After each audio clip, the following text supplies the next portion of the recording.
Reagan used her. The country hated her. Decades later, the welfare queen of Chicago refuses to go away. You know I'm going to say that again. It's above me now. Hotel clerk video with racist guests goes viral. You know I'm going to say that again. Racial rant. Bedford-View licensing department staffer sacked after you white people slur goes viral. You know I'm going to say that again. Wreckage of the last United States slave ship is finally identified in Alabama. You know I'm going to say that again. Mark Cuban describes the best way to reduce wealth inequality. You know I'm going to say that again. The racist diplomatic incident that embarrassed JFK abroad. You know I'm going to say that again. Okay, so one of the things that came up is, and it's a good question to you, Mr. McCarry, or anybody else that'd like to answer. Do you think we should have a domestic terrorism statute? I will say, as a former prosecutor, as a former investigator, I want every tool in the toolbox and I want options. So if We're entering an era in which our enemies can make it look like anyone is saying anything at any point in time, even if they would never say those things. So, for instance, they could have me say things like, I don't know, Killmonger was right. My son was threatened with a knife. A black father from Hamden, furious after he says a white student at Wilcox Technical High School in Meriden hurled racial slurs at his 15-year-old son and pulled a weapon. I know a knife was pulled on him and was witnessed by another student. Just before... Thanks, Jesse. Now, look, we all hope our kids are treated fairly at school, but that's not always the case. A mother in Kennedale says the superintendent racially targeted her son, and she told Bradley Blackburn she wants him gone. He's a pretty good kid. Teresa Turner Austin is a proud mom. Her son Cameron, an 8th grader and athlete at Kennedale Junior High. I moved to Kennedale based off the school. They came here just over a year ago from Mississippi, but she said she never imagined at this age her son would learn this lesson. For what I have learned, that you shouldn't let nobody call you boy or dude. You're supposed to be called. The new Netflix series, When They See Us, highlights the story of the Central Park Five, teenagers falsely accused of raping a Central Park jogger. But the series is also sparking outrage over the tactics police used on these children. Since this case, juvenile incarceration has gone up, rather has gone down in the U.S. The case against the Central Park Five made waves in the law enforcement community and caused many to rethink the way the criminal justice system treats teens and minorities. Joining us now is attorney Paul Martin. But you called me My mother died. I understand that, but you called me a No, I'm sorry. You weren't sorry when you said it on the phone. Listen, there was no, but at the end of the day, and the climate that we live in today's society, I was sorry. I understand that, but it's above me now. I need a room tonight. Well, there's the Best Western next door. No, please, let me hear. My daughter's here. I'm sorry, but I mean, I was on the phone when you said it. I said I'm sorry. Please, I've had a horrible day. And I had a horrible time when hearing that. He won't let me in. It's above me. She called me a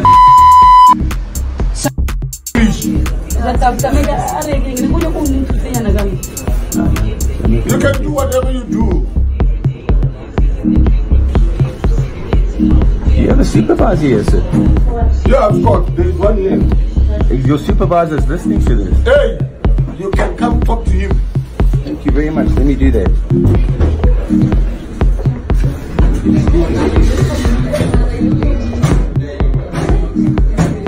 White people sometimes. Oh, I'm taking to you, white people.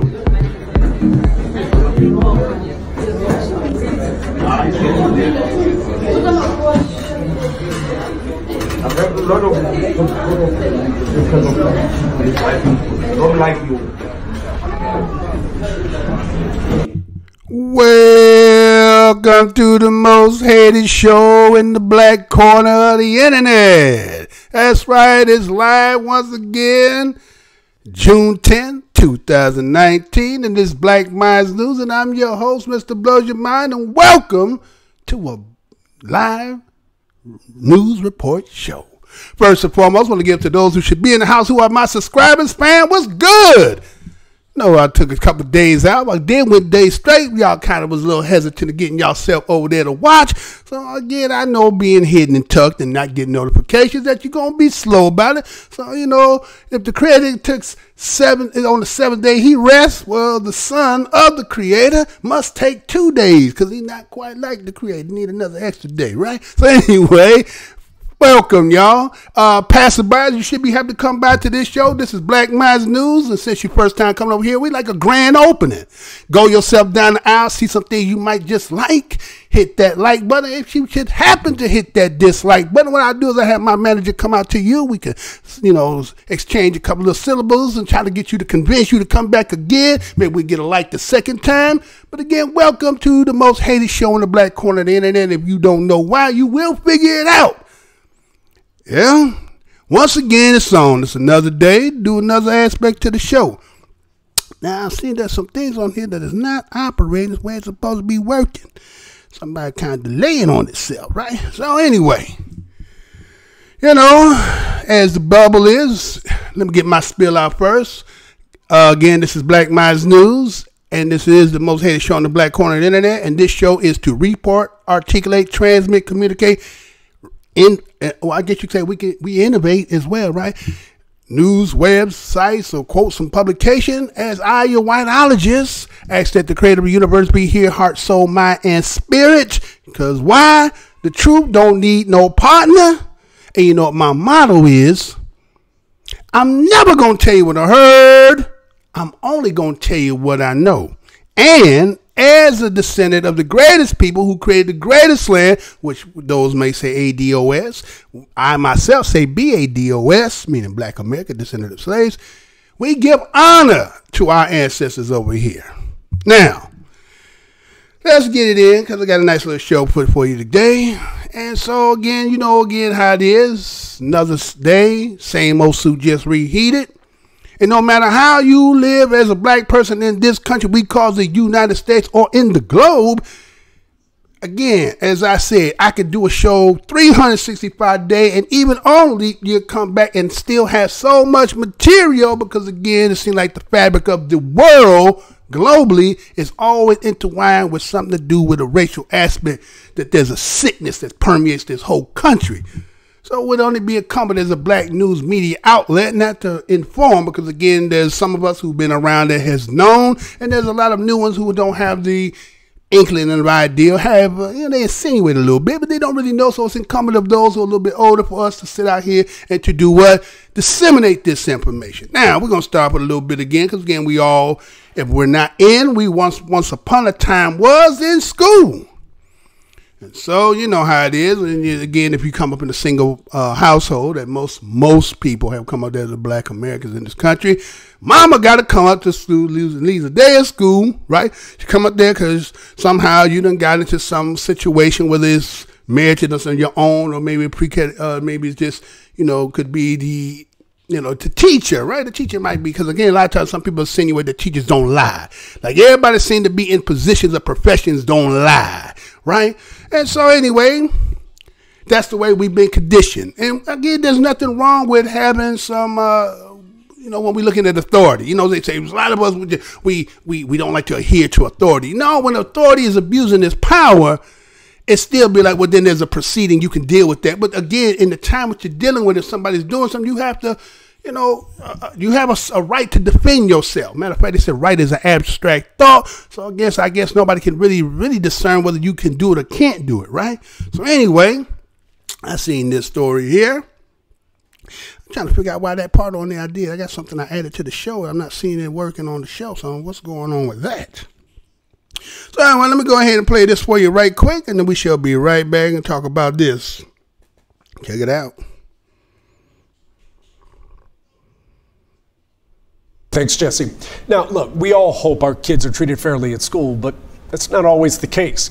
A mother in Kennedale says the superintendent racially targeted her son, and she told Bradley Blackburn she wants him gone. He's a pretty good kid. Teresa Turner Austin is a proud mom. Her son Cameron, an 8th grader and athlete at Kennedale Junior High. I moved to Kennedale based off the school. They came here just over a year ago from Mississippi, but she said she never imagined at this age her son would learn this lesson. For what I have learned, that you shouldn't let nobody call you boy or dude. You're supposed to be called by your name. He says he was called boy and dude by the leader of this district, Superintendent Chad G.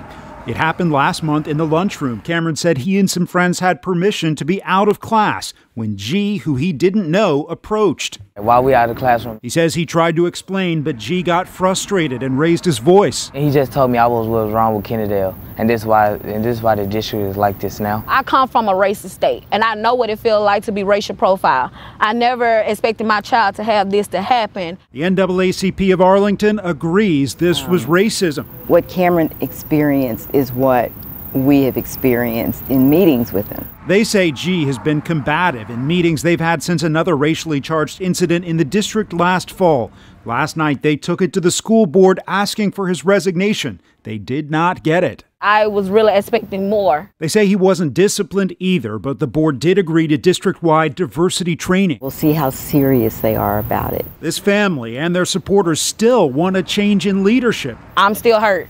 I've cried several times today. Because they say no student should learn about racism through experience. Do not let a person call you out your name. In Kennedale, I'm Bradley Blackburn. Now, the superintendent declined a request for an interview, but the school board did send us this statement, writing that it recognizes that Kennedale ISD is part of a changing community and that an inclusive school environment is vital to the success of our students and our district. Got to tell you about some breaking.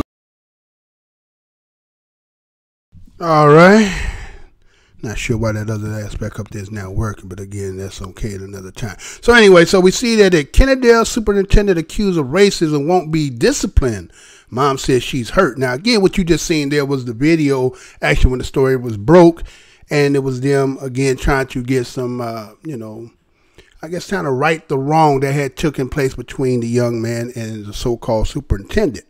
So this story also was broken later that, again, after they went through the process, what ended up happening is that he's not going to be disciplined. So let me go ahead and give you the story. This is coming out of Fort Worth Star Telegram. This story was done actually on June the 4th, 2019, and it reads like this. It says the Kennedale school board trustee decided not to discipline the district superintendent at a Tuesday night meeting after a parent said the superintendent racially targeted her child at school in early May. The district board, family, and NAACP official met in closed session at a special meeting at 6 p.m. Tuesday. The board returned with a decision at about 9 p.m. Teresa Turner Austin said Superintendent Chad G told her son he was what's wrong with Kennedale because he is black. The Arlington NAACP representative Turner Austin, her husband Curtis Austin, and their son Cameron Lyles. The family said G accosted Cameron in the hallway in the office at Kennedale Middle School. Cameron and a classmate were instructed by a teacher to stay back to finish their lunches as the rest of the class returned to their classroom. When Cameron was in the hallway near the classroom, G approached Cameron and started to yell at him and ask why he was out of class, Turner Austin said. Turner also said Cameron made to throw his straw into the trash can and missed. G told him to pick up the straw, addressing him as boy, she said. Cameron said his name was not Boy. G told Cameron into the office and continued to direct his undue ire at the young man, yelling, slamming his hands on the conference room table, calling the student boy and dude, a statement from the NAACP said. G told Cameron, you are what's wrong with Kennedale in front of multiple witnesses, Turner Austin said. She said G should be fired for the incident. She also said staff tried to convince her to talk directly to G instead of filing a grievance against him. After an hour and a half of closed session, the board announced its decision not to place G on leave or terminate him. The board has since voted to implement cultural diversity training for staff. On Thursday, the board issued a statement about the decision, saying they hired an outside attorney to investigate the allegations against G and made a decision based on the attorney's finding and the family's complaint. The board recognized that Kennedale ISD is part of a changing community and that an inclusive school environment is vital to the success of our students and our district. The board looks forward to working with the administration to begin the process of bringing education and awareness on these issues and to ensure that all members of the school community feel valued and appreciated for who they are and the special roles they play in Kennedale ISD, the statement said. G was present for the meeting but did not make a statement. After board members announced their decision, Turner Austin addressed them directly. Thank you. Thank you so much for absolutely nothing, she said. It was okay for my child to be told that he is what's wrong with Kennedale. What else would it take? For another child to be called a monkey? You can't answer that. You sat in that room doing absolutely nothing. In October, a KISD teacher aide called a black toddler a monkey when the child's grandma was signing out her elementary school student in the office, said Tia Cole, education chair for the Arlington NAACP. The NAACP represented families in that case as well. I'm hurt, Turner also said after the meeting. I'm hurt for myself, my family, mostly my son. We don't know what to expect, how the new school year will be. She said they are planning on taking legal action against the districts. It feels like they're saying it's okay for you to humiliate a child in front of their peers and faculty. He's not being held accountable, so I do expect another family to be going through a similar situation in another 8 months, she said. I don't want another family to have to go through this all over again. It's very draining, Turner Austin said. Few minutes after Turner Austin, her family, and then NAACP representatives stepped into the hallway. Following the meeting, several police officers came inside the school. One officer said someone called them and said someone was being loud. They did not say who called them. The officer left the school after talking with the family. Tiffany Lake attended Tuesday night meeting as well. She said it was her young daughter that a teacher aide called a monkey in October. She said officials promised her staff would receive diversity training shortly after, but her knowledge, it never happened. When Kennedale is going to have enough, she said. All right. So, once again, it's always the same old, right? Seems like, again, people of other ethnicities outside of our own, seeing that, again, the racial element that everybody said that post-racial happened after Obama, everything has dissipated and it is no longer part of the fabric of the nation. It's more the imagination of those who keep holding on to perpetual slavery. And we're over that, right? So here it is again. If you've been paying attention to the last few shows, I've been always going to keep showing you about how these children are in schools, have to deal with a racial element. So again, it's incumbent on you to have these conversations if you can, because there's a lot of you out here who act as if like you don't really have, and maybe you don't really have the experience, right? You're not a Mr. Blows Your Mind. You haven't gone through that to know to be able to say what you have said, again, or maybe recalled it or brushed it off or never got really extensive, because again, I've heard some people say that it is a blessing for many of them, for them parents have never to have, reared them in the understanding of the terrain that one has to tread on a daily basis in the life that we live in the United States.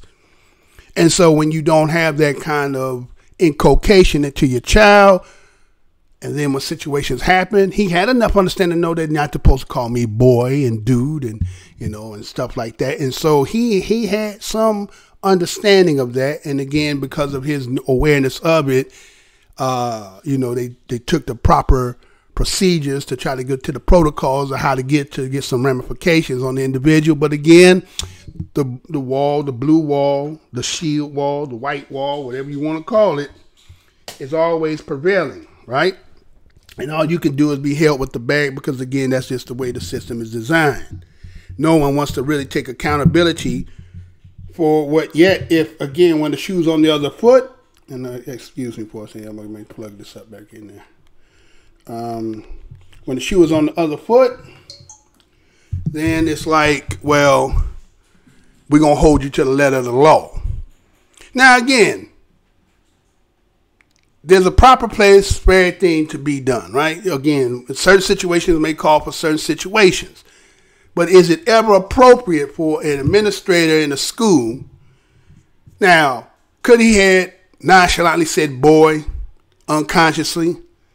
That's for you to decide. I'm not going to decide that for you. You have to discern that or decide whether that's true or not. But again, in the climate, in the era and time we in, you know, you should be more conscious about certain things. And you should understand that certain things shouldn't be said, especially being an elder person, being a person supposed to be an educator and so forth, right? So it seems that, again, you've seen that the protection came in when you heard in the story where it talks about where the teachers try to get the parent just to have a conference with the superintendent instead of let's go through the procedures and having this whole hearing. So again, they try to snip it in the bud, as they would say, right? And so, you know, first of all, it seemed like they were already being penalized because, again, they were supposed to go back and finish their lunch, but yet everybody else had left. I kind of thought that was a little strange, right? And, you know, afterwards, they proceed to go from that area. I guess after everybody late, I guess they are late in the hallway due to the simple fact that, again, you held them back and let everybody else leave and let them finish do what they had to do. And then now they're moseying. Yeah, I said it. They mosey on down in the hallway. And, you know, sometimes, you know, that's kind of a little habit sometimes. Sometimes you got a toothpick in your mouth, maybe got a straw, you know what I'm saying? Oh, cut these things. And again, teacher said, hey, you go put that in the garbage. He did miss the garbage. Okay, he went back and said, hey, boy, you go pick that up. Now, again, is it just the, you know, connotative way to get something off, trying to play like you didn't, you understand? There's a connotative language that a lot of people play. It's kind of saying what I don't know if I could use connotative in the way that people have jobs and hide behind their jobs to do their dirty work and say, it's only my job, right? But we know all will be revealed in this appropriate time. So I'm just saying, well, you know, a parent can only do what a parent can do. You go through the process. You try to use these so-called institutions that's supposedly been set up to help you in these situations, but it seems like it's kind of like when you take, again, I say this not to be like just to belittle, but I have to question the fact. What's the dude today that did Trayvon Martin's, the lawyer that Trump? Okay, he's kind of like he was an Al Sharpton, right? Al Sharpton even a damn lawyer. So, but you know, these people would show up and they'd be they'd be representing you, supposedly giving you fair justice. NAACP been around, you know, over 100 years or so, and yet, do they be winning? You understand? Do Trump be winning? You know what I mean? He may represent you, but do he be winning? So, I mean, would you know what I'm saying? Would you want somebody who may have supposedly status, notoriety on TV, but when he was representing you in your damn case, he don't never win. So what good is you? I don't need no recognition just for your damn name. I need you to win the case. So that's what instead of having to go in there and somehow, again, when you understand the history of most of these institutions, how they've been established, they weren't fully established by them. You understand? They were established by other people that didn't hear. This is going to be for you guys, and you do this, and then you could use this as a proper procedure way to we'll deal with it, and we'll honor this. But what ended up happening? Nothing. Now, I would just say that, okay, you don't lose your job, reprimand, suspended, something, right? But to get nothing, you know what I'm saying? To get nothing, that's another thing. So, you know, it is what it is, right? So, I just start the show with that again, just to bring that to some attention. Because, again, like I say, a lot of us have either children, grandchildren, or have people we know that have children. And, again, it's constant. Have them conversation with them. You might find out, you might hear some things that you thought wasn't really going on. So let me see what's going on in here. I got a couple people up in the house. Any family up in the house? I see I got Mr. Spencer. Oh, 620 in the house. What happened, fam? To you as well. No brother today, huh? No brother. What's good, though, fam? So let me go. I got to pull out for another one for you. So, again, I'm going to give you another one as to, again, we talking about school, man. Again, people supposedly under the guise of the mind that we have is that we look at school as a place that we go to learn, right? Or is it more of a public food system to inculcate you so that you could be more of a automaton or Simon Says, right? But, we try to use that as the way that we say, well, you need education to be acclimated so that you can aspire. And, okay, that sounds great. See, that's the cliche. But the reality of it may not be the same as the cliche, right? So let me show you something here. And before that, for those of you who are a little neutral over here, right? I mean, so this is how I do. Sometimes I got to sit on the corner and ask you, let me hold something in my hand because, I am the most hated show on the black corner of the internet. You know why? Because look what I talk about. Everybody said they feel uncomfortable because when black folks are talking about what's happening to them, that we're crying and moaning and bitching and all. But the facts don't lie. The preponderance of evidence don't lie. So are we lying, or is it just someone, again, wants to be deflective and not deal with what's prevalent? So, and again, check this out. We'll be right back. Check this out.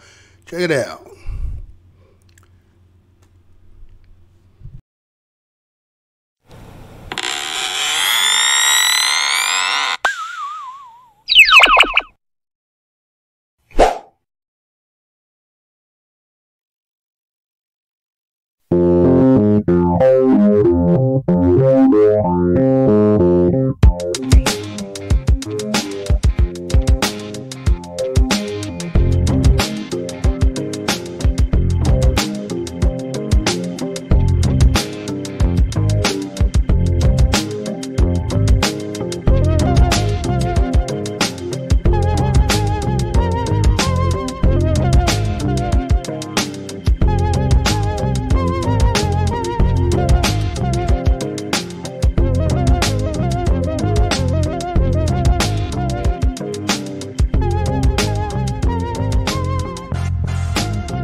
Was threatened with a knife.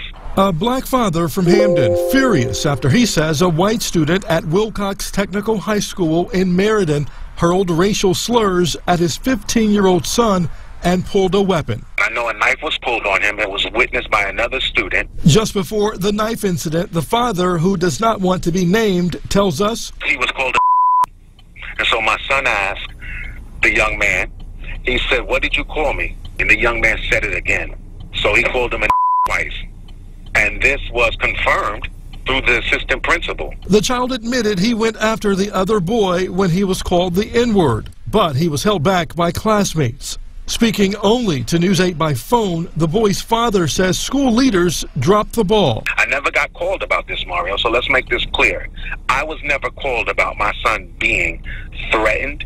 I never was called about the incident. Listen, as soon as my son hit that main office, they should have notified me right then and there. State police confirm there's an active investigation of the incident. We've also learned the knife used recovered, according to the assistant principal. The State Department of Education, which runs the campus, says school leaders followed protocol. I don't know if my son is even safe at that school, or any student for that matter. In Meriden, I'm Mario Boone, News 8.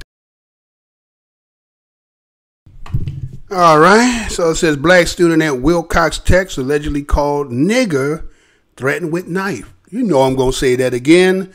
Black student at Wilcox Tech allegedly called nigger, threatened with knife. Now, this story is coming out of News 8, right? It's not really a real story. It says Meriden, Connecticut.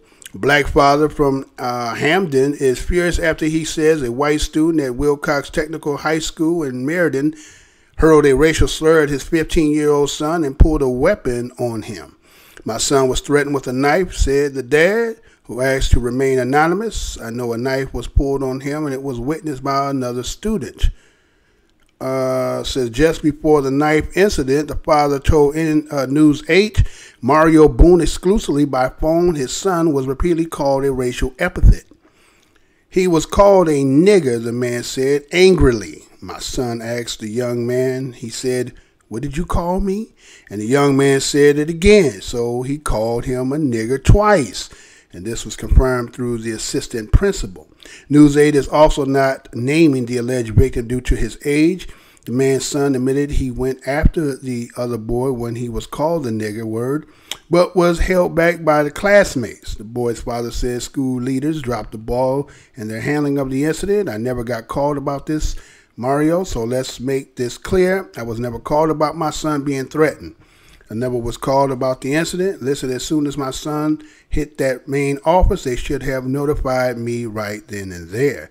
Okay, so basically just reiterating what the video says. So I don't need for me to go no more of that, right? So again, so here it is, 15-year-old going to a high school called Wilcox High School, Technical High School.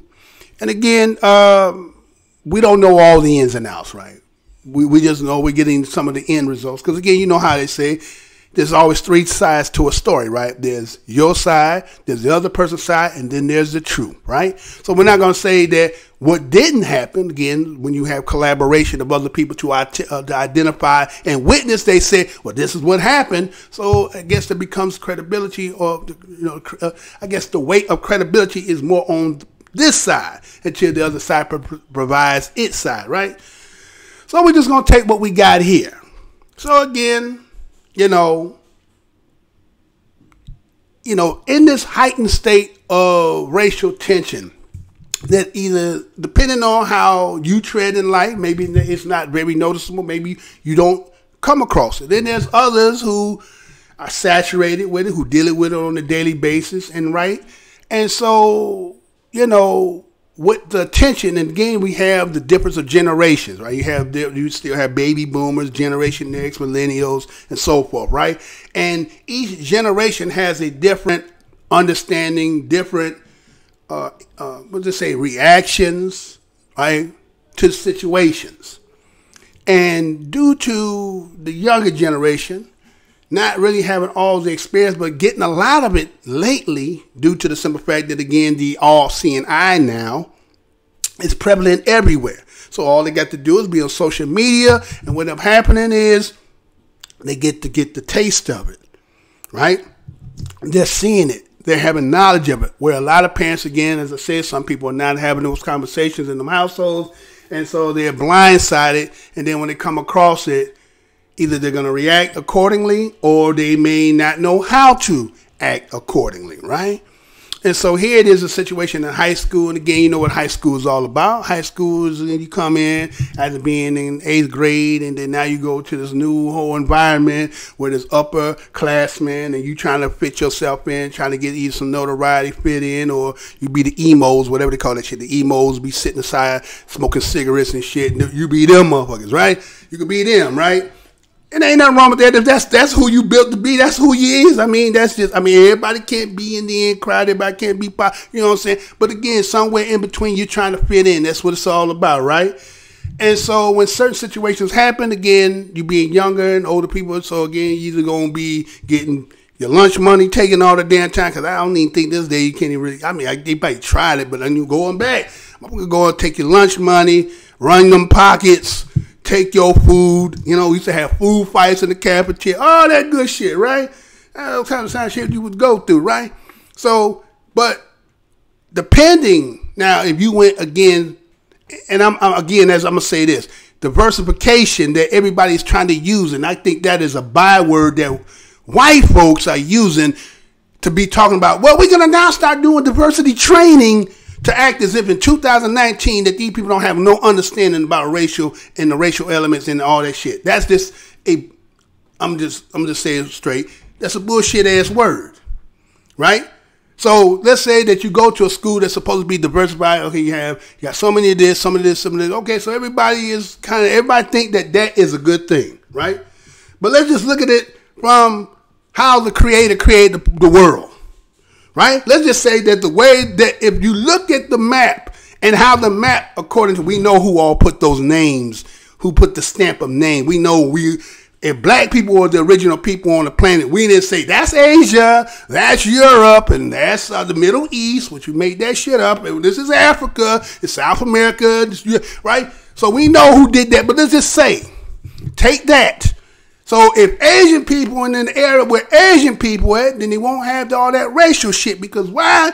You all motherfuckers the same. If you in Europe and all you motherfuckers is in Europe and you all the same, you ain't gonna have this racial element. So in Africa and so forth. So that means that, you know, tigers is where the tigers at, lions, octopus, you know, everybody has his place. Somebody with this grandiose idea thinking about everybody mixing was the greatest idea, but if you look at the origins and then how everything began to start to sprout, everybody was where everybody was. Now, the reason why everything got mixed is due to people's greed and want their money and trying to take the resources and colonize other people for their labor. And now look at the whole damn shit. It's done saturated, the cancer done went all over the damn globe. Right? It's all over the damn globe, no matter where you turn. From the babies are doing it to the oldest of the oldest. You got an old woman pulling a damn gun on the people because they're trying to come in thinking, but they won't try to do a picnic. Well, yeah, I did talk about picnic and barbecue and the history of that. Right? So, maybe you weren't supposed to do all this. We understand when people try to use words of politically correctness to make it sounds good. It's poetically prose. It sounds good. But in application, it seemed to be something like oil and water just ain't mixing. Now, does that mean that you hate people because of that? No. The differences, there's a reason for why do we have the word called difference? And sometimes in difference, you can't have a meeting of the minds because we're different. And now when people start looking at each other from the outward words, right? You got this kind of pigmentation and I have less pigmentation and you know what I'm saying? And, you know, all this mystery nonsense of racism shit that came into it has now permeated the minds. And there's just some people have elevated and say it's about status class. That's still racist too. There's some inequalities in that shit too. That shit ain't like it's like just because if you take race away and then talk about status and class, if that ain't got no racial elements in that too, that's all a game. Y'all know that shit is a damn game, right? So I was just saying, okay, so now we're going to go back to the high school and recognize the fact that again, here's somebody in high school in 2019 still want to walk up on my book and talk about nigger. Huh? Well, what is a young man supposed to do? He's white, calling me nigger. I'm black. Well, what's going to happen when you say that? Because of the long history implication of that word is going to be a trigger word. Now, somebody a little older, you don't have to give me more than that. Because, see, I'll catch that, and then I'm going to throw it back at you. So I think if you throw that at me, I'm going to catch it, and I'm going to throw so much at you that you're going to have to attack me because I'm going to be hitting you with all kind of daggers of stuff that, again, see, sometimes you pick your fight, you choose your fight, who you think. Sometimes you might run up on the wrong one. And somebody may got something to tell you something that you ain't never heard nobody told you before. And all you're going to go back into is your grunting and right? So let's keep it straight. Now, so again, we see a situation. The parent is like, hey, wait a minute. Isn't the proper protocol for like if a kid comes to the office is to call? Well, you know what? They're trying to hide behind the fact that this is a teenager, right? You know, oh, this ain't grade school. We're trying to situate the deal, situate the deal. But again, the protocol is when emergencies and things of that, shouldn't they get a call? That's up to you whether you agree with that or not. Now, some people might say, well, a grade school incident where it's emergency or hurt or sick. Yes, high school, maybe a little bit left with more little responsibility for them. Now, you may agree with that. You may not disagree with that. It just depends on your kind of parenting and your understanding of things. But I believe he was right. And so what did they go say? They went back again to CAT, CTA, covers thy ass. Well, you know, when you work at a damn job and somebody fuck up and everybody trying to cover their ass. No, proper policy says that he did everything was right because everybody else going to be accountable. If you found him guilty, right? He's a super, right? Whoever that was, who called that was supposed to do the proper protocol, and that was supposed to be your call. Everybody gets accountable, so everybody gonna say no policy. It was policy, right? So he was right in my, as me, as looking as an adult, as a parent, and so forth. I'm saying he right. You should have at least gave a call. The situation merited it because it got out of hand because a weapon is being used. Well, where's the police involved in this? That's a weapon. You got a weapon in high school, right? Now, obviously, school must not be in the hood because, again, most black schools got metal detectors. See, white people y'all think y'all know nothing about all that, right? That's why a kid can come in and combine with guns because they ain't no kind of protection. Because, you know, that's for them over there. They do that. But we don't have them shoot-ups like that. You understand? Now, you might say black on black crime, but again, that's in area, neighborhood, and so forth and things. And that has its cause and effects of all that. But never on those type of grounds where they coming up in there doing that. Right? Now, you might see once in a while somebody who's so sick and deranged and saturated with all this permeation of this cancer that they may be trying to emulate other people. You will see that, and I don't want to put that into the air to make that fruition, but I'm just saying, because of the sickness, we're seeing that. You know what I'm saying?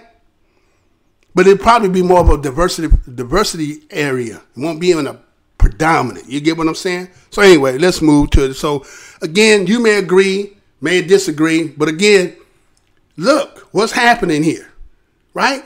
Everybody want to dissipate it, or either you want to heighten it. Either you want to be responsible for what it is, or y'all want to take care and do the right thing and what's not. Because otherwise, how is it in 2019 somebody who was again born in the okay, they 15, we in 2000 shit. But even if he was 18, he's still born in the millennium, but yet still has this in his heart to still say these type of things, right? So okay.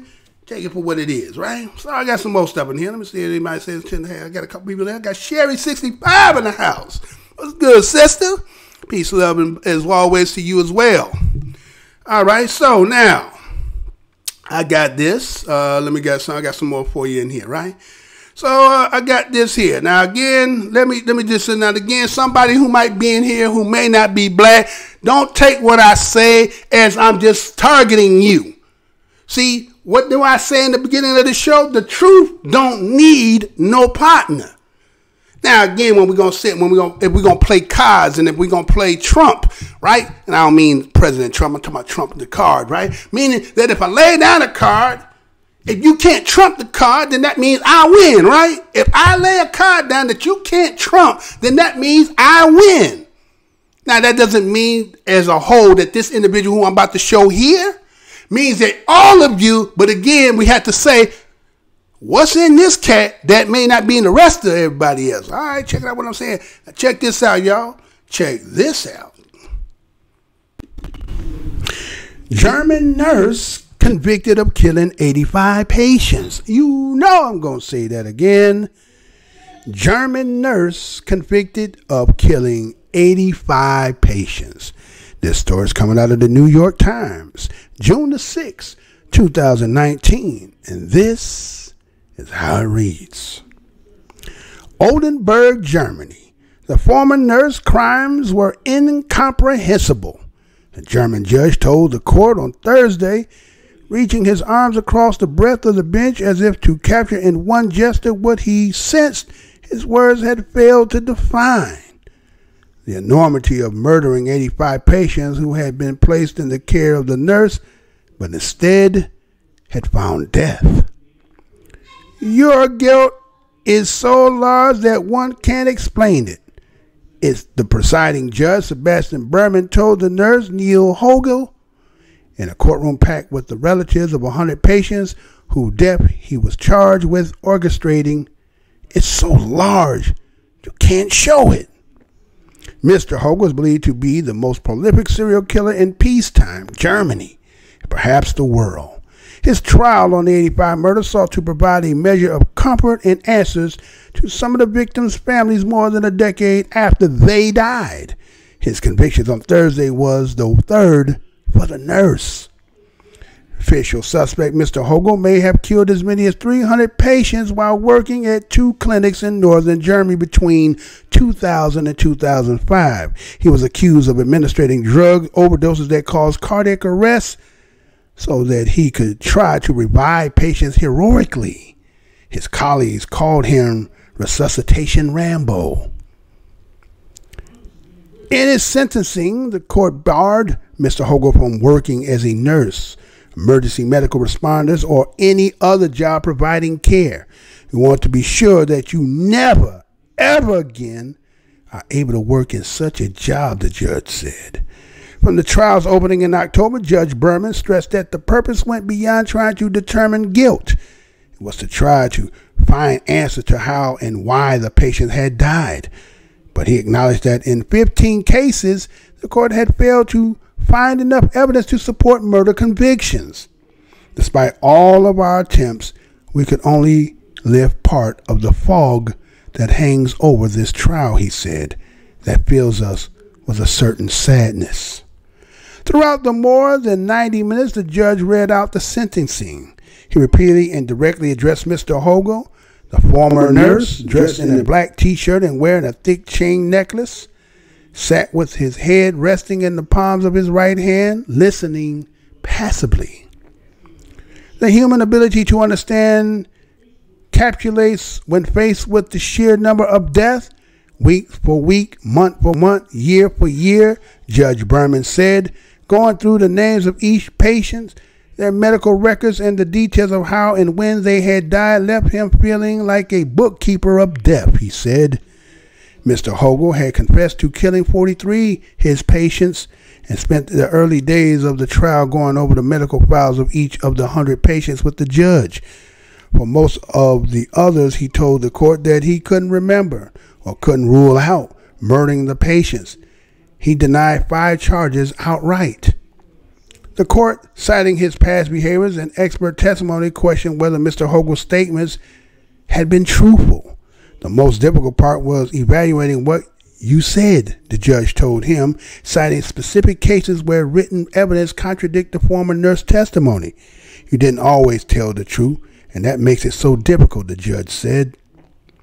Under German law, a person convicted of murder can be sentenced only to life in prison with the possibility of parole after 15 years, depending on the severity of the crime.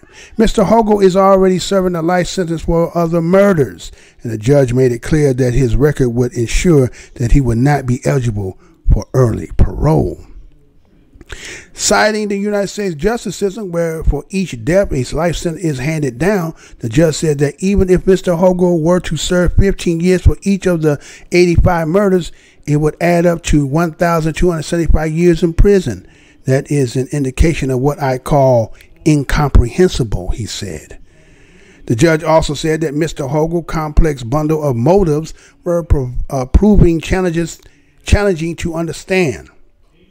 He cited psychologist testimony and assessment that the former nurse was a narcissist who liked to cast himself as a hero.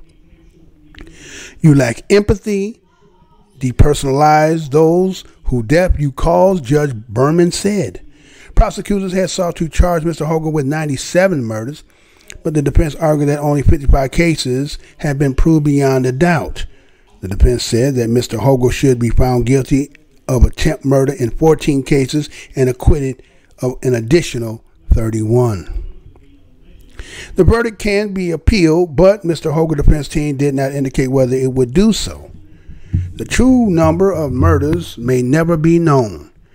Reluctant on the part of the director of the first hospital where he worked in Oldenburg, Germany, to alert authorities to their suspicion, followed by the reluctance of previous state prosecutors to take up the case once the second hospital did alert them, cost precious time and evidence.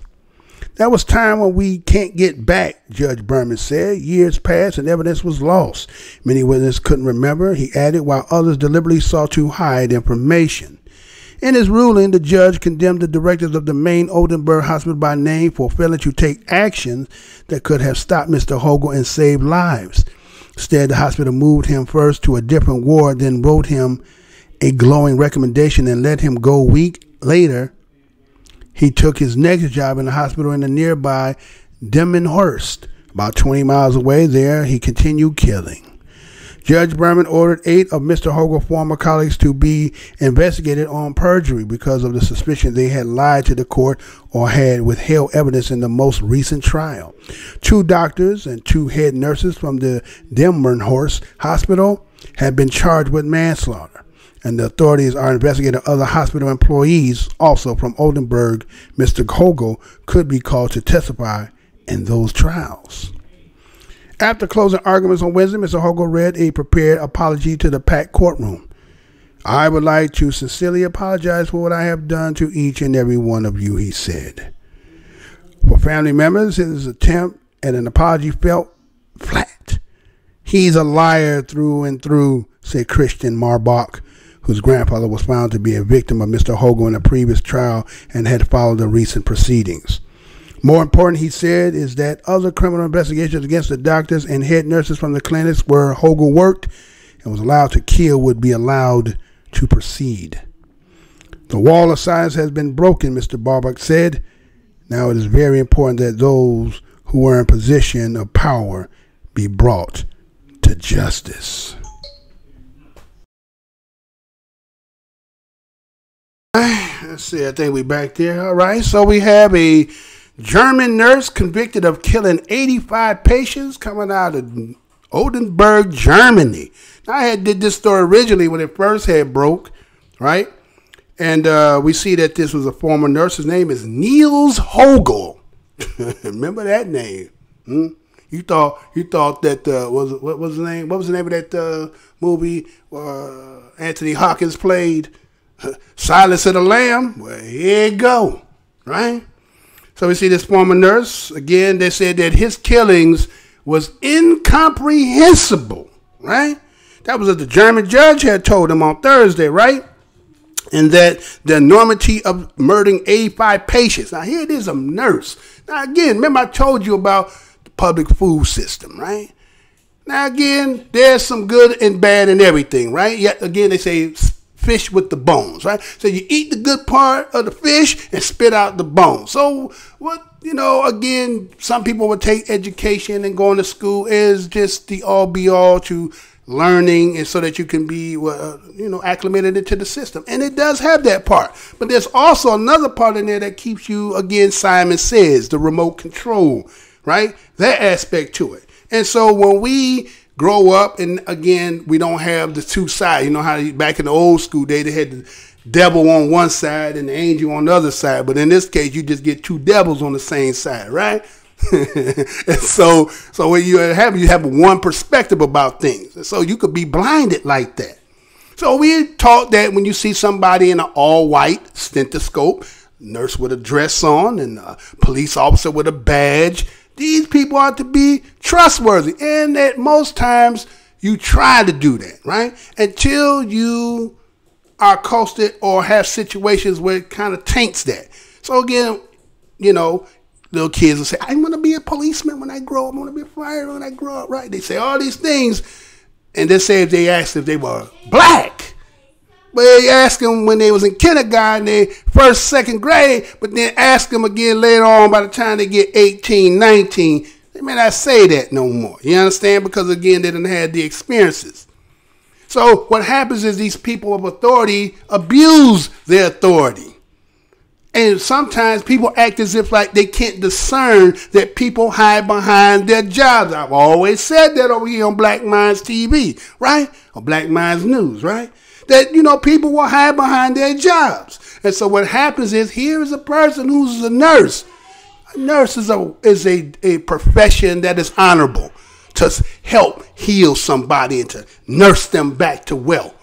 That's a commendable job. But then what happens when you find Niels Hogel? They called his buddies, called him what? Resuscitation Rambo. He was doing... Again, it's not funny. It's not funny. But he was making people go on cardiac arrest. And then he coming, here I come to save the day. Right? Coming in and he resuscitating them. Bringing them back to damn life. And then if you didn't, oh shit, it didn't work. So sad, so glad for you. Now, prior to the 85 that they talk about, did you hear what the article said? He got over 300 But they was able to transfer and go somewhere. It kind of sound like that the Catholic Church shit, right? You do so much crime and shit, they transfer your ass somewhere else, right? Instead of be like, hold on, man, well, all these patients happen to be dying around you. So now they want to come back and they say, wait up, we're going to have to start going back and all these other people. There's some accountability some other places. But did you see the justice system there? Now, life in Europe or Germany is only like 15 years and get parole. You'll get parole for life there. He got so many, they say, well, we tablet it up, it'll only be about 1,200 years. We still don't think that's incorrect. It should never be able to get, it should just be life and life only. Shit, 5 lives, 10 lives. Now, this nigga got a number. He got a number that is possible if he can live it out, right? He gets some of this new technology and this start eating, he get vegan and, you know what I'm saying, do some transplant. He might be able to get 1,200. You know I'm on the bullshit, but you know what I'm saying? So again, not to make laughing matters of the situation, because again, it's not, again, somebody in the guise of looking like an angel, right? Supposedly you putting your well-being and health care, again, as you being sick, you don't get to choose that. But the people who are your family members, again, like the story that I did, remember they said that there was a woman that was a vegetative state for like 10, 12 years and end up one day she having a baby. Motherfucker in there pumping on her, right? Put a baby in a person who in there in a vegetative state, and then in her vegetative state, because the baby coming, she and they were like, what the hell going on here? She coming out of it? No, baby coming out. See? People be in positions and use their job to do their dirty work. It goes in all fields, all forms, all shapes.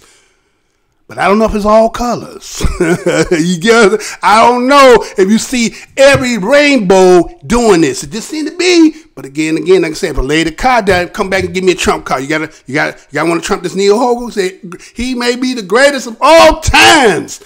We'll say Muhammad Ali say he was the greatest of all times, right? We'll say that, right? But when it comes to this here, but again, the stigmatization that sometimes we be getting, it seems like we are the greatest killers of all time, but history will not prove that to be so. But everybody will be stigmatized and trying to make it to be so. But we know that don't be it. So anyway, that's Neil Hogos for those who did not know. Look it up if you don't think I'm telling the truth. Now, let's get to something else. Neil done deal today. Ain't nothing else to talk about that. It is what it is, right? All right, let me see. I got a couple of here. I got who else in there? I got Furious God in the house. What's good, fam? What's good to you? All right. What else I got in the bag for you over here? All right, so like I said, you know, we have to be very mindful of all the shit that's going on out here, because of why? Well, everybody seems to have an agenda. And even in technology, because a lot of people assume that technology is the greatest thing, but again, everything got a twofold cut. It ain't always lateral. It's not always unilateral. It's always the hidden hand in it, right? So I seen this story here, and I was like, okay, now, you know, I'm kind of, I'm a realist pessimistic because I don't trust a lot of shit. Just because you say it is, I have to look at it again. As you think analytically, you always break shit down. You know, the kid that get something and break it all the way down, all the way to the last compound to see how it is, a sound little fraction or anyway, you know what I'm talking about. Break down to see how it operates and put it back together. So that's how sometimes some of us look at things. We break it all the way down and we say, all right, well, how many different ways can this be used other than the way that you're telling me, right? And I said, well, what would be the purpose of you even using this? Well, what did you talking about, Mr. Blows Your Mind? Check this out. And she'll be right back. We got a little infomercial first, and then we go back. Let's do this.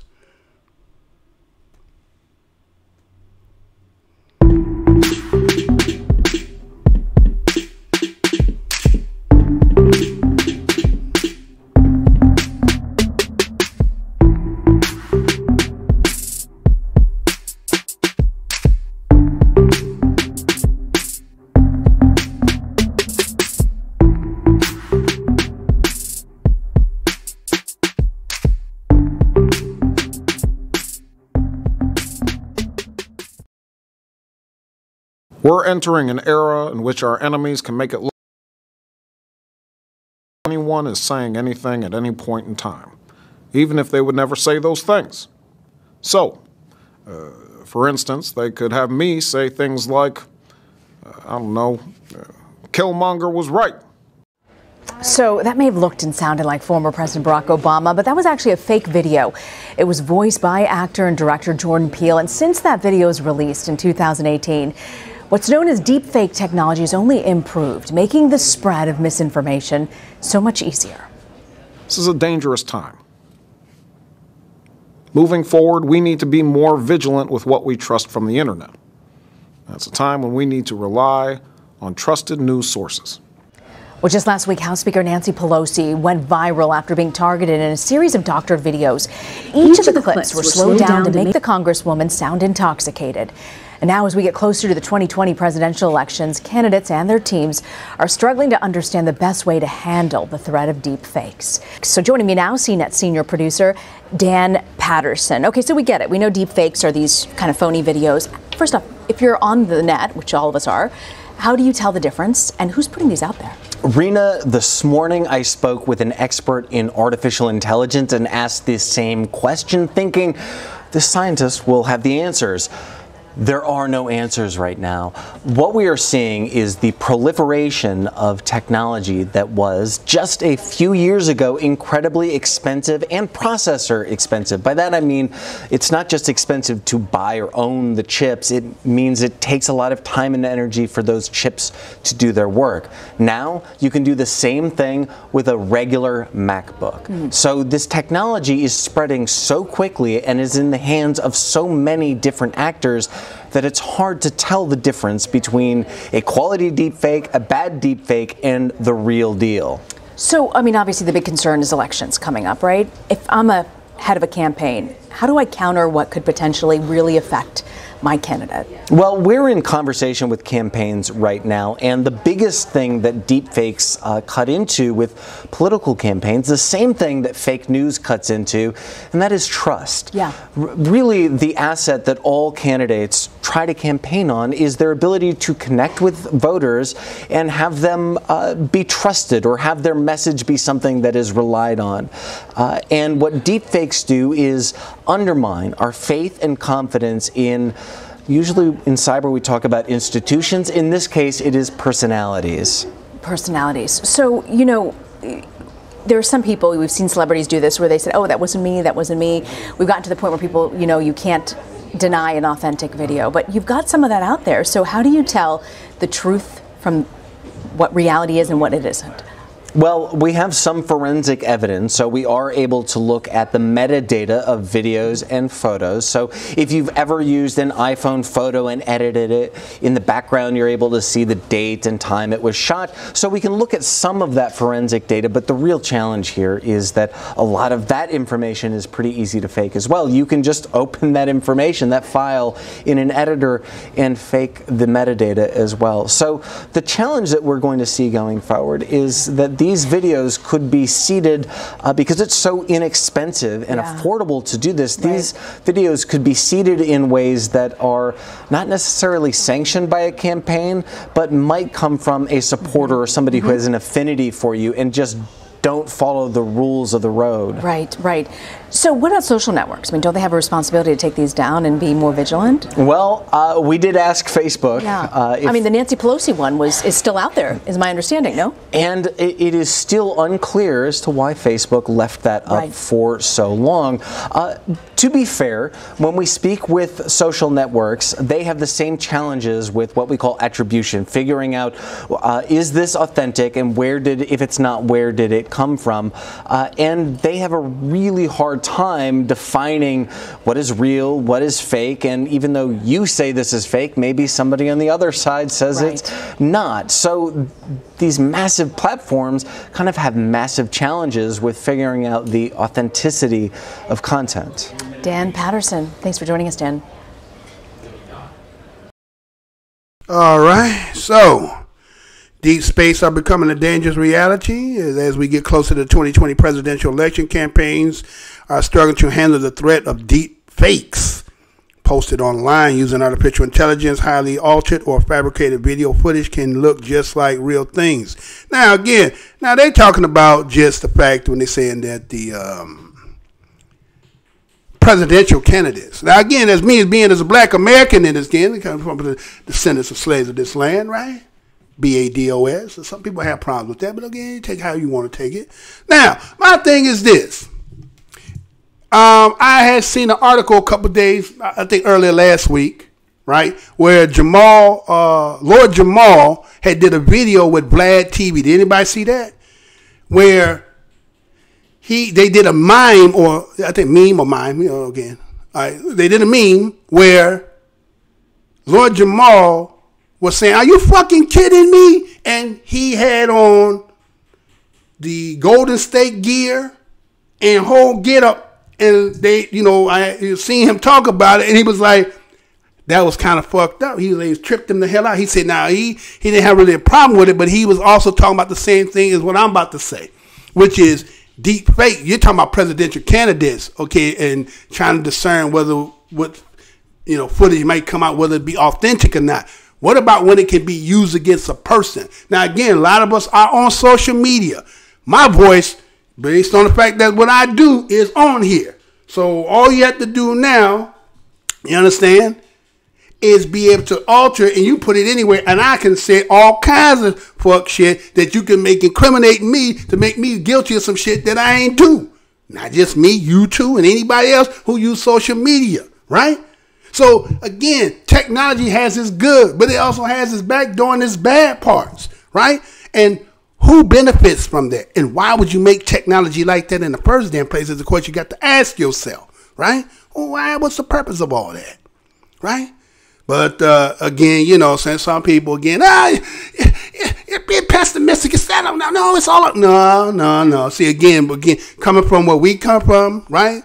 And the conditions and historical what we've been through and what we understand. If you want to know about how this thing goes, you better ask somebody like us, those who still connected to it. Those who ain't trying to, jump off and be something else other than themselves and trying to be acclimated by other people when you done kept in that spirit and that blood of what we who and what we are. Because, see, everybody don't like when we try to be us. Right?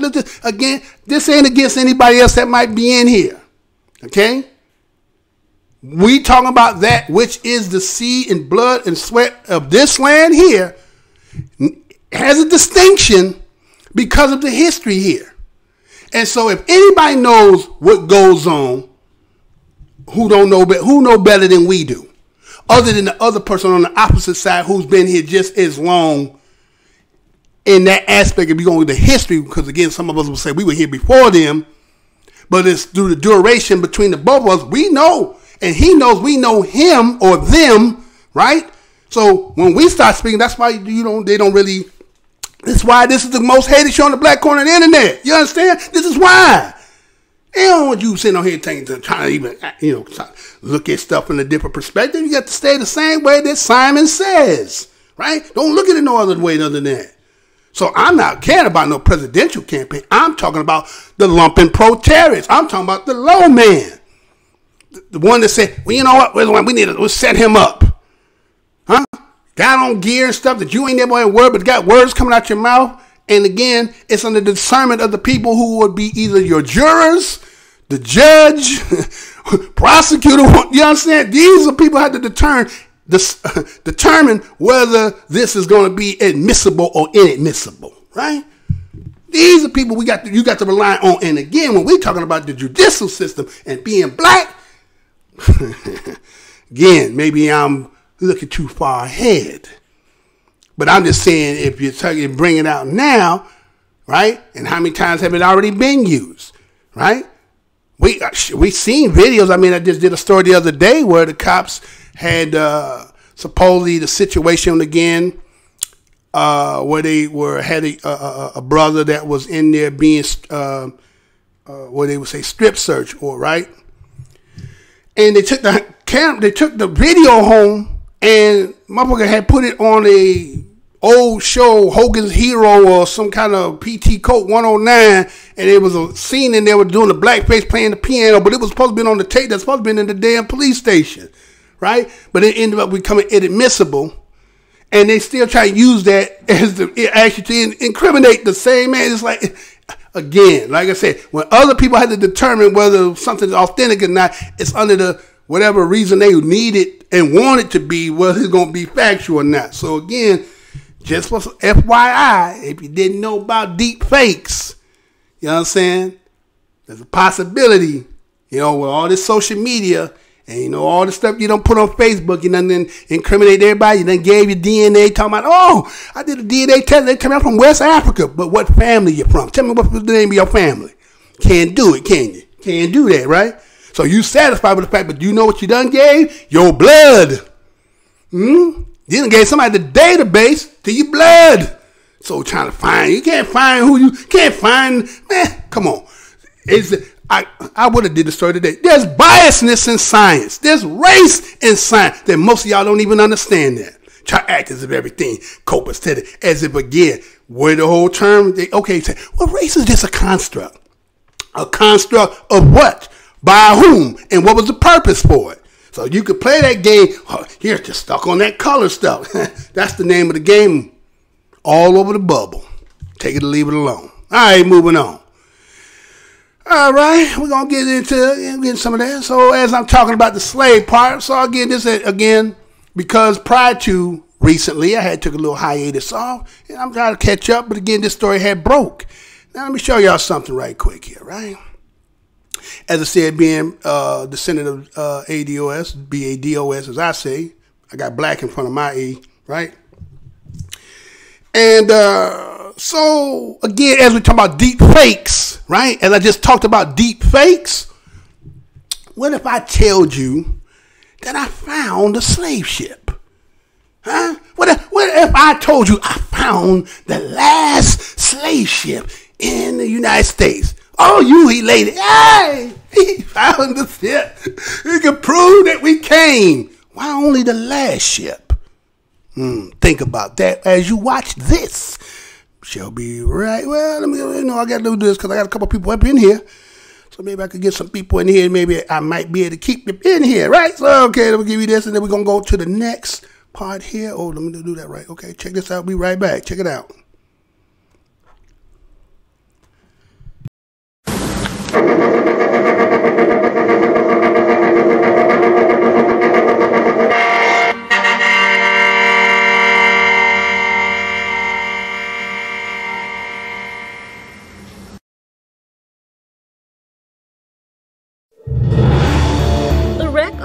Ship to transport African slaves to the U.S. may have been found. The Clotilda brought over 100 slaves to Alabama on the eve of the Civil War.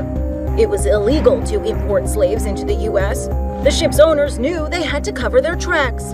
They brought the ship up the bay at night, towed behind a steamboat. They'd taken the mast down to hide it. They snuck it around the port of Mobile up into this river system, and they actually unloaded all of the slaves into the swamp for 2 weeks to hide them because they were scared to take them to their plantations.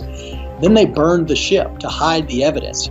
That's the final resting place of the Clotilda. The story of the Clotilda fascinated journalist Ben Raines.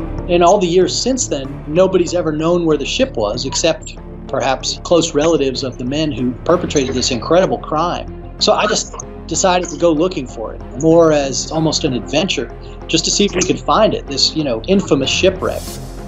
One of the things I did was to call all the old timers, and one of them gave me a location that seemed really plausible. It was close to where the captain said he burned the ship. It wasn't on any of the previous searches I knew of. And when I asked the guy, well, why do you think it's there? He said, well, we'd go fishing up the Mobile River, we'd drive by there, and Daddy and his friends would say, there's the Clotilda, when we saw this big burned out ship. Then Raines went out fishing himself. On January 2nd, I went out to look for it. The tide was extremely low. Got out there, it was 25 degrees, and started cruising around the area where this fella had told me he thought it would be. Came up on the bank, and it looked like a big dinosaur backbone coming up out of the mud. There it was, maybe. Staring at it, you instantly knew it was old. This was not a modern ship in any way. One of the big telltales, there were no threaded bolts of any kind, meaning nuts and bolts like we think of today. The whole thing was built basically with big nails. And then these huge iron drifts, which are about 2 feet long, and they just hammered those into the sides like a big nail to hold it all together. Raines says there's a strong case that the wreck he found is the Clotilda, but they won't know for sure until more research is done. The part that's actually buried in the mud, when they dig down in there, they may still find slave pens that were built in the ship. They may find manacles. They'll certainly find all kinds of supplies. We won't know until they begin looking in there whether this is actually the Clotilda or not, but it makes a really compelling case to do that digging. It would be a historic find. The last person who came over on that ship died in 1935. And the story of the Clotilda extends into the present day. On a recent episode of the PBS series Finding Your Roots, Questlove, the drummer from The Roots, learned that he was descended from the slaves on the Clotilda. Charles Lewis, age 60, place of birth, Africa. You just met your third great-grandparents, your great-great-great-grandparents. These are your people, this is your blood. Yeah, I am at a loss for words. I'm just so overwhelmed right now. Rains has hopes the wreck may one day be put in a museum. I knew this was going to be a really big deal, and it was going to be a profoundly powerful experience for many, many people, which was not really what I set out to do. So it all kind of came home like, oh boy, this is going to be a big deal. This is going to change people's lives. This is InsideEdition.com.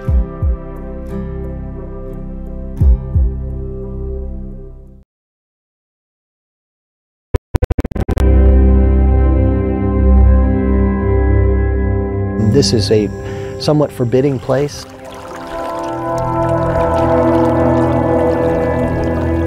It is a vast and swampy wilderness, several 100,000 acres here. You don't let your guard down. Somewhere here in 1860, the Clotilda came to shore, illegally delivering at least 110 enslaved Africans hidden in its cargo hold. Evidence of a crime, the vessel was burned, scuttled, and never intended to be found.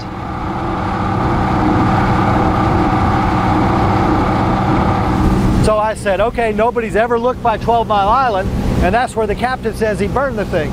I'm going to look by 12 Mile Island, and that made all the difference. 159 years later, river guide and environmental journalist Ben Rains found the wreck. So this is where Clotilda is sunk, this shoreline right here we're running along. Today, he's taking Darren Patterson to the secret site for the first time. Darren's ancestors were captives on board. For him, this is difficult. Man.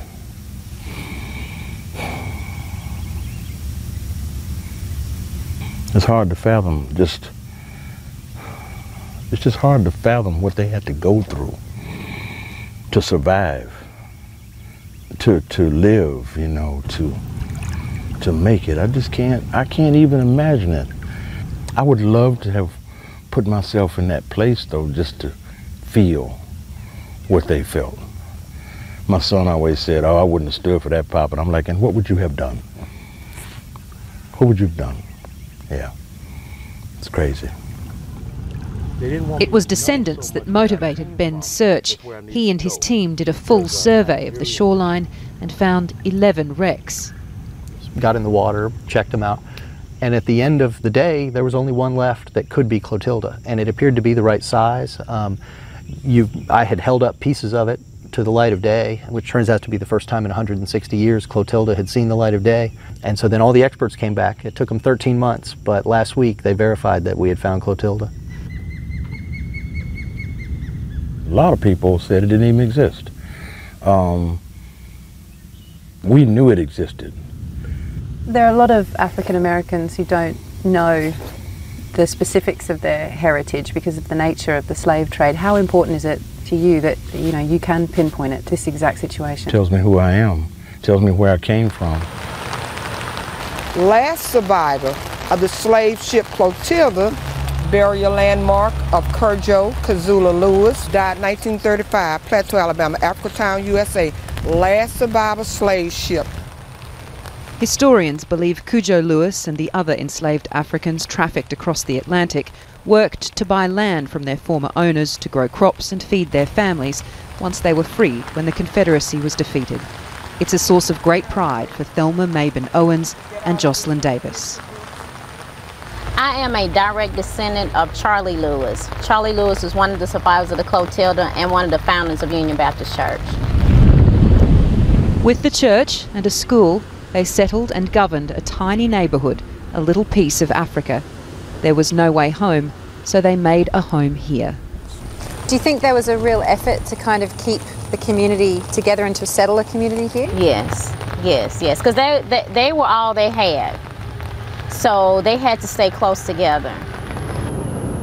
Community of pride, a community of love, a community of helping one another. And it still is? It still is. At one time there was over 12,000 people in this community. Now it's down to about 1,800. So we want the community to flourish and be vibrant again like it was once before. Raising and restoring the remains of the Clotilda and displaying it for visitors may help ease the community's economic woes. Whatever they can do with it, it will bring tourism to Africa Town, and hopefully it can help bring some type of economic growth, and they can help revitalize the area. How important is it to you that it stays here? Oh, it's very important that it stays here because that's a part of me. That's a part of me. So I think it's very important that it stays.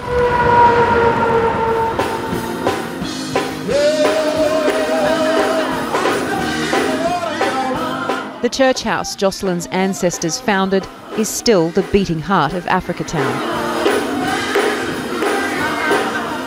At its most jubilant during the midweek evening service, a celebration of revival, of youth, and of the future.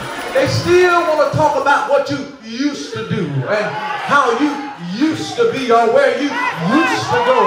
But I want to know, is there anybody that say, I'm not in my used to no more, but I'm forgetting those things which are behind me, and I'm pressing towards what's in front of me.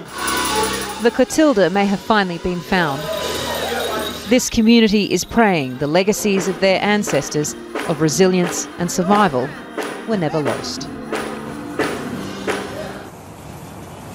The story of the Clotilda, the beginning of it, has long been known, but it's what happens at the end of that story that is still unclear. What happens next? Now, there are many interested parties, federal, state groups and organisations, all thrashing out what is the best next move, and the descendants are meeting, and they have a voice, obviously, in this process as well, the most important voice. Raising the Clotilda and restoring it, that would obviously require funding to do that. But all of the descendants, without exception, that we have spoken to in the past days in the rainy Delta, have all told us the same thing, that they want it to stay here, it must stay here, that is non-negotiable. It cannot be taken and put in a museum somewhere else in the USA. To them, it is really important that the historical legacy is preserved, and that's what they really want to see happen here. Wreckage of the last United States slave ship is finally identified in Alabama. You know I'm going to say that again. Wreckage of the last United States slave ship is finally identified in Alabama. This story was done in the history.com, May the 28th, 2019. It was torched, then sunk to the bottom of the river. But historians say they have now identified the remains of the last ship to carry slaves to the United States. And this is how it reads. After much searching, researchers have finally located the last United States slave ship, the Clotilda, at the bottom of the Mobile River in Alabama. The announcement comes 1 year after the publication of Zora Neale Hurston's lost interview with a survivor of that ship, and just a month after the scholars discovered that the last Clotilda survivor lived until 1937. It holds special significance for the residents of Africa Town, Alabama, many of whom are descendants from the Africans illegally trafficked on the Clotilda in 1860. It's a wonderful discovery, says Sylvain A. Diouf, a visiting scholar at Brown University Center for the Study of Slavery and Justice and author of Dreams of Africa in Alabama, the slave ship Clotilda and the story of the last Africans brought to America. This is the only one so far that has been found which came directly from Africa to the Americas with people on board. The recent discovered Sao Jose was on his way to Brazil but crashed in South Africa near Cape Town. The discovery is also significant because the Clotilda is already the most well-documented slave ship story in the Americas. If it had only been a ship without the story, then that's interesting, Diop says, but we have the entire story. So this is the first time that we have the entire story of what happened to the people who were on the ship, and we have the ship as well. The research initiatives that found the Clotilda was partly motivated by the discovery of another ship in January 2018 that some thought might have been the Clotilda. Afterwards, the Alabama Historical Commission funded further efforts to find the Clotilda, which a slave trader had burned and then sunk to the bottom of the river to hide the evidence of its illegal journey. Excavators ended up combing through a section of the Mobile River that had never been dredged before. Among the many sunken ships there, they found one that historians could confidently say matched the description of the Clotilda. The more than 100 African children, teenagers, and young adults on the Clotilda arrived in Alabama just 1 year before the Civil War. When the United States officially abolished slavery in 1865, these young people had no means to travel back home. So some created a community called Africa Town in Alabama. The town helped preserve the stories of these people, some of whom carried their memories of capture and enslavement into the 20th century. Unlike most slave ship survivors in history who remain largely undocumented, we have pictures and interviews of people who came over on the Clotilda. We even have film footage of the last known survivor, a woman born with the name Rhodesia, or Rhodoshi, who went by Sally Smith. When Zora Neale Hurston interviewed Cujo Lewis, a founding member of African Town in the 1920s and 30s, he could still remember the disorienting trauma of being captured and enslaved at the age of 19. We don't know why we be bring way from our country to work like this, said Lewis, originally named Kasula. Everybody looking at us strange. We went to talk with the other color folkses, but they don't know what we say. It's not clear what had happened to the Clotilda remains, but residents of Africa Town hope to highlight it in a way that draws tourism and business. Africa Town is home to a low-income community that has survived Hurricane Katrina and dangerous levels of industrial pollution, including from the BP Deepwater Horizon oil spill. One option is to create a water memorial that people can visit, like the one commemorating the USS Arizona in Pearl Harbor. As a symbol, I think it's crucial, Diop said, of the discovery, and I think of Africa Town today, which is really a community that is struggling very much. It really puts Africa Town on the map, and hopefully some good will come out of it. All right, so we back. All right, and I gave you 2 videos to see what that was. So we see that they talked about they found the last slave ship called the Clotilda in Mobile, Alabama. For those who might know, that's around they call it Africa Town, right? And so that says about 110 slaves that was aboard this Clotilda, right? In the story, they say that, again, because it was being illegal at this time, that the so-called those who manned the ship and who were the sellers and dealers were sneakily in, and then, not to get caught, they burned and sunk the ship. Now, that's the story they say, right? So, being about 159 years ago, they say that this so-called excavator named Ben Raines, right, the white man that you did see in there, right? And then according to him, he said people had been searching to try to find this Clotilda. But it was only Ben Raines, the only one that heard the story correctly, where he said, oh, you know, they said that it was over there sunken. I think it was in, what did he say? 12 Mile Island, right? He said, about 12 Mile Island. Like nobody else heard that part, only Ben Raines, right? All right, follow me. Follow me. Right? So we see that this individual gets on there and he takes a descendants that is part of it. That was the older brother that was on there, Darren Patterson, right? And he's sitting there and he said, yeah, you know, that the story says this is what it is, this is, he nodding, yeah, you know, and, okay, right? And it says, okay, so we get there, you know what I'm saying? Then they got some scrap that he showed. Hey, look, see, this is it. This is the Clotilda, right? This is the Clotilda. But did you hear him say, go back if you didn't hear it, did you hear him say there was 11 wrecks and this one here that we did get seem to describe, but again, they only got fragmentations. They don't have a whole ship. We're going on the fact that they saying history and what they say it might possibly be, but why are you saying 11 wrecks? And then we found this one over here. This might be the Clotilda. Now again, for those who might be descendants of that, I ain't trying to take nothing from you. We family here. We all part of this, right? But I'm just saying, ironically, 2019, commemorative of 1619 to 2019, we all of a sudden gonna talk about the Clotilda. But you know this story ain't even just, they now telling you again, but they already talked about this a year ago. Why are they bringing it back again? Now, okay, anyway, we're going on. Okay, let's go on. So, brother, Darren Patterson, was like, you know, he would like to have, you know what it's like to have been there, just to get a feel of. No, you don't. No, you don't. Because it ain't never stopped. It done evolved. You understand?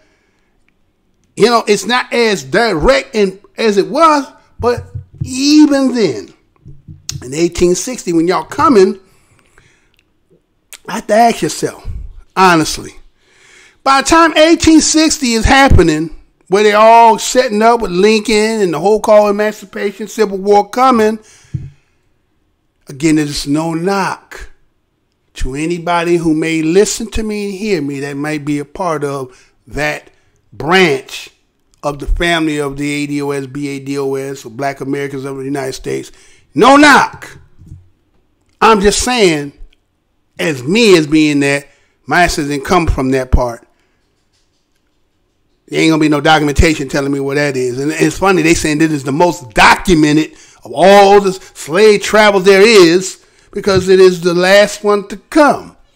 And if you're the last one to come and then you're coming in 1860, I don't think when the individual was saying about how his family had gone through, not like my family went through. You understand? You just getting here. Y'all very brand new.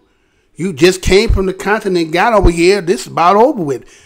In 5 years, they're going to talk about emancipating and, you know, y'all, you understand? You ain't go through the duration as other folks, right? So I'm just saying that what finding the Clotilda does is trying to, again, as I was saying prior before about that DNA test.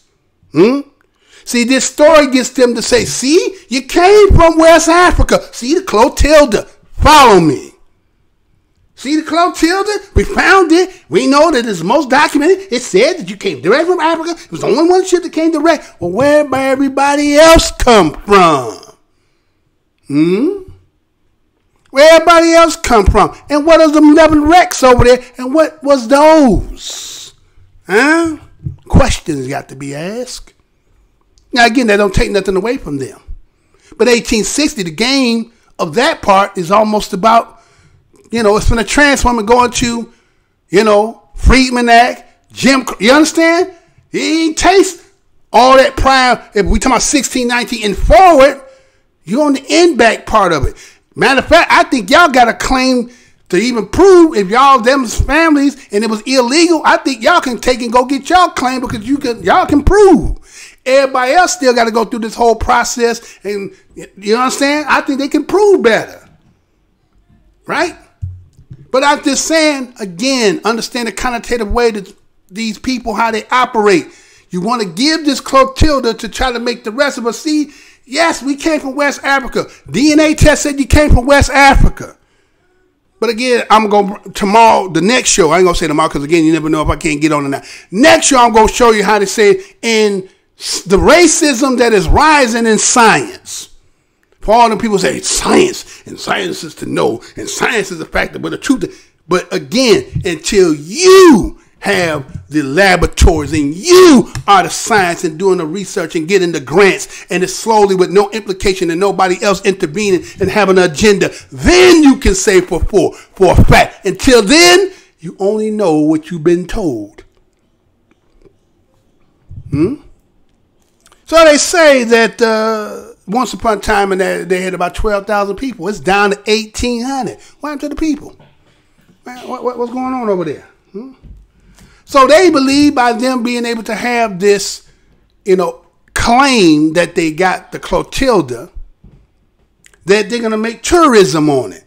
Now, again, nothing wrong with that. I don't think that this individual is doing this to make money for you. I think the naivete sometimes we look at when somebody will try to argue the fact that when you say China gave $100 billion to Africa with no strings attached, we just want to help you to we want you to modernize. We're going to help you to build. Again, like I say, ladies, I'm throw 20 racks at you. Ain't no string attached, baby. Just go on, don't pay your bill. Ain't nothing. I don't want nothing. What you thinking? You know damn well there's some strings attached to that. Huh? Or you just that naive. Right? So again, they send the remains. They ain't saying they ain't got no whole ship. They ain't showing no picture. He showed a little piece of wood out of there. This is the place they said that it was. Where is the ship? What you said, the description, I didn't match no description, nor did you describe it. But just saying this is what it is. Again, being able to tell you, it's kind of like what you watch sports. They had the analyzer and they had a color commentator. They color commentating. They're telling you what you see, yet you watching the game, but they're going to tell you what you see. It's kind of like watching the Rodney King getting his ass whooped, and then they say, oh, no. What you see is not what it was. This is what really happened. So it becomes a symbol. Again, as I'm trying to say, this symbol has something to do with trying to get us all to say that we all came from there. Again, are we African? I'm not going to dispute that. We don't know when we left. We don't know how long we've been gone. We don't know the proximity, because you could, again, as I say, you take a black American today in 2019 and take an African from the continent and put him side by side, and you will not see the features, right? You will not see the depth facial features, and you're going to say just because we only been here 400 years, 500 years. So we have a gap, right? There's a gap. But that gap could have even happened even before then, because again, they said the only ship of the story that's been documented that will tell you that they left directly from Africa to here. So where did they get us originally? Because again, you got to remember the whole story of the transatlantic slave starting with Spain. And around the time all this is taking place, ain't there Inquisition going on? You might have, man, something might be coming from the Inquisition. Like a lot of Moors be trying to say, right? I don't disagree with it, but I'm just saying, look at history. Talking about 1400 something, all the stuff they doing what they doing. Inquisition is going up there. It was happening there. So what happened to all them Moors when they start kicking them? They're going to tell you, we told they had to leave. That was just it. That's it. And what about all the ones that converts and end up, when you talk about history, you talk about the Spaniards, conquistadors that come, that's in the Floridas. Who was they subjugating? The ones that sold out against their brothers, and who did they subjugate? Huh? You better read your history. So anyway, that's the Clotilda story, right? So again, one other part I want to say about what that brother said. He said when he thought about putting himself there, and his son said, it was me, I wouldn't do that. You know, he said, oh, what you going to do? See? That ain't what you supposed to say. You don't say nothing. You know why? That's the old cartoon Lion's King, huh? Simba, like, I want to be like Mufasa. Huh? I want to be like Mufasa. And Mufasa said, no. Be like my brother. So you don't take that away from him. Don't talk about what you wouldn't, what you couldn't do. Because we in there again. We there again. You might have to become Mufasa to do what you got to do. Because it seems like this stuff is constantly rising and high and people getting more. And every day they telling our little kids, I wish you're lucky I don't have you somewhere picking cotton. Telling the kids that. What's in them that they know? What script they reading that we don't know? That they all just constantly saying this. Is it got something to do with this weed? Or like you got to ask yourself, if they legalizing weed every damn way in every state, who going to grow this shit? Who going to pick it? See? Ask yourself that. Moving on. Let me look out in the crowd, see what I got. I got a couple of something. Of course you're going to leave. No, you know you ain't going to stay up in here. You ain't going to stay up in here. I know you're not going to stay up in here. Because y'all don't want to see yourself. I get that. It's all right. It's all right. It ain't made for everybody. All right, so now I got this here. All right. This one here, right? Let me see what I got here. Well, I guess I'll go ahead and do this anyway, right? Well, this one here, because see, again, like I said, the stigmatization that black people here, again, we kind of give a little history here. We're talking about the slaves, right? And so forth, right? Then after being slaves, then, what we transpire and go through Jim Crow, 60s, right?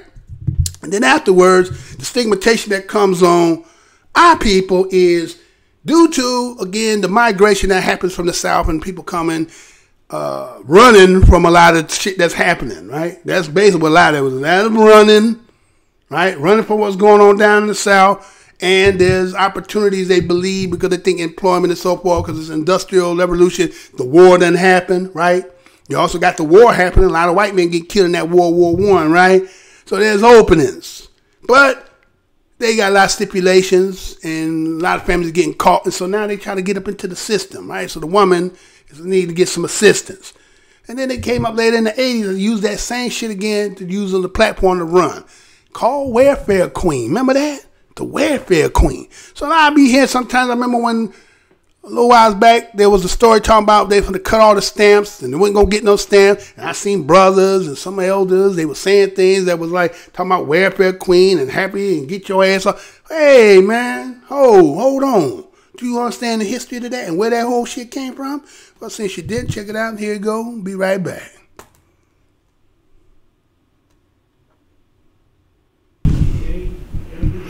Reagan used her. The country hated her. Decades later, the welfare queen of Chicago refuses to go away. You know I'm going to say that again. Reagan used her. The country hated her. Decades later, the welfare queen of Chicago refuses to go away. This story is coming out of the Chicago Tribune. Story was back done June the 9th, 2019. And this is how it reads.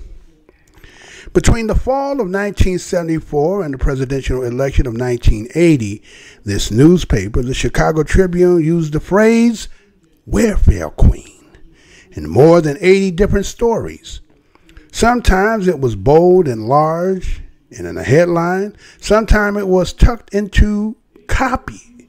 Sometimes it was welfare queen.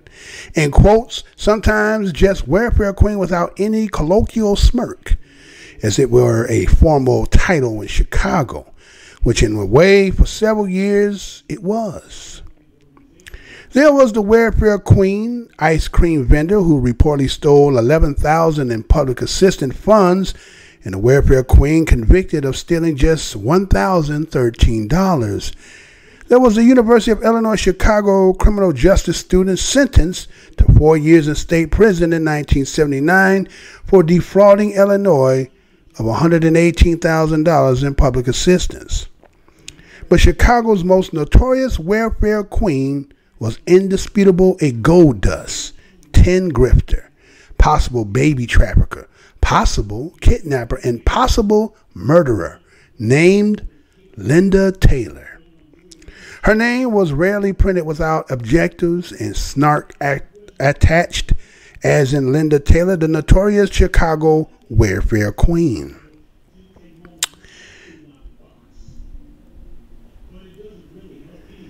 To authorities, she fraudulently gathered at least $150,000 in food stamps and Social Security payments, not to mention plenty of welfare assistance and the veteran benefits of men she had never married.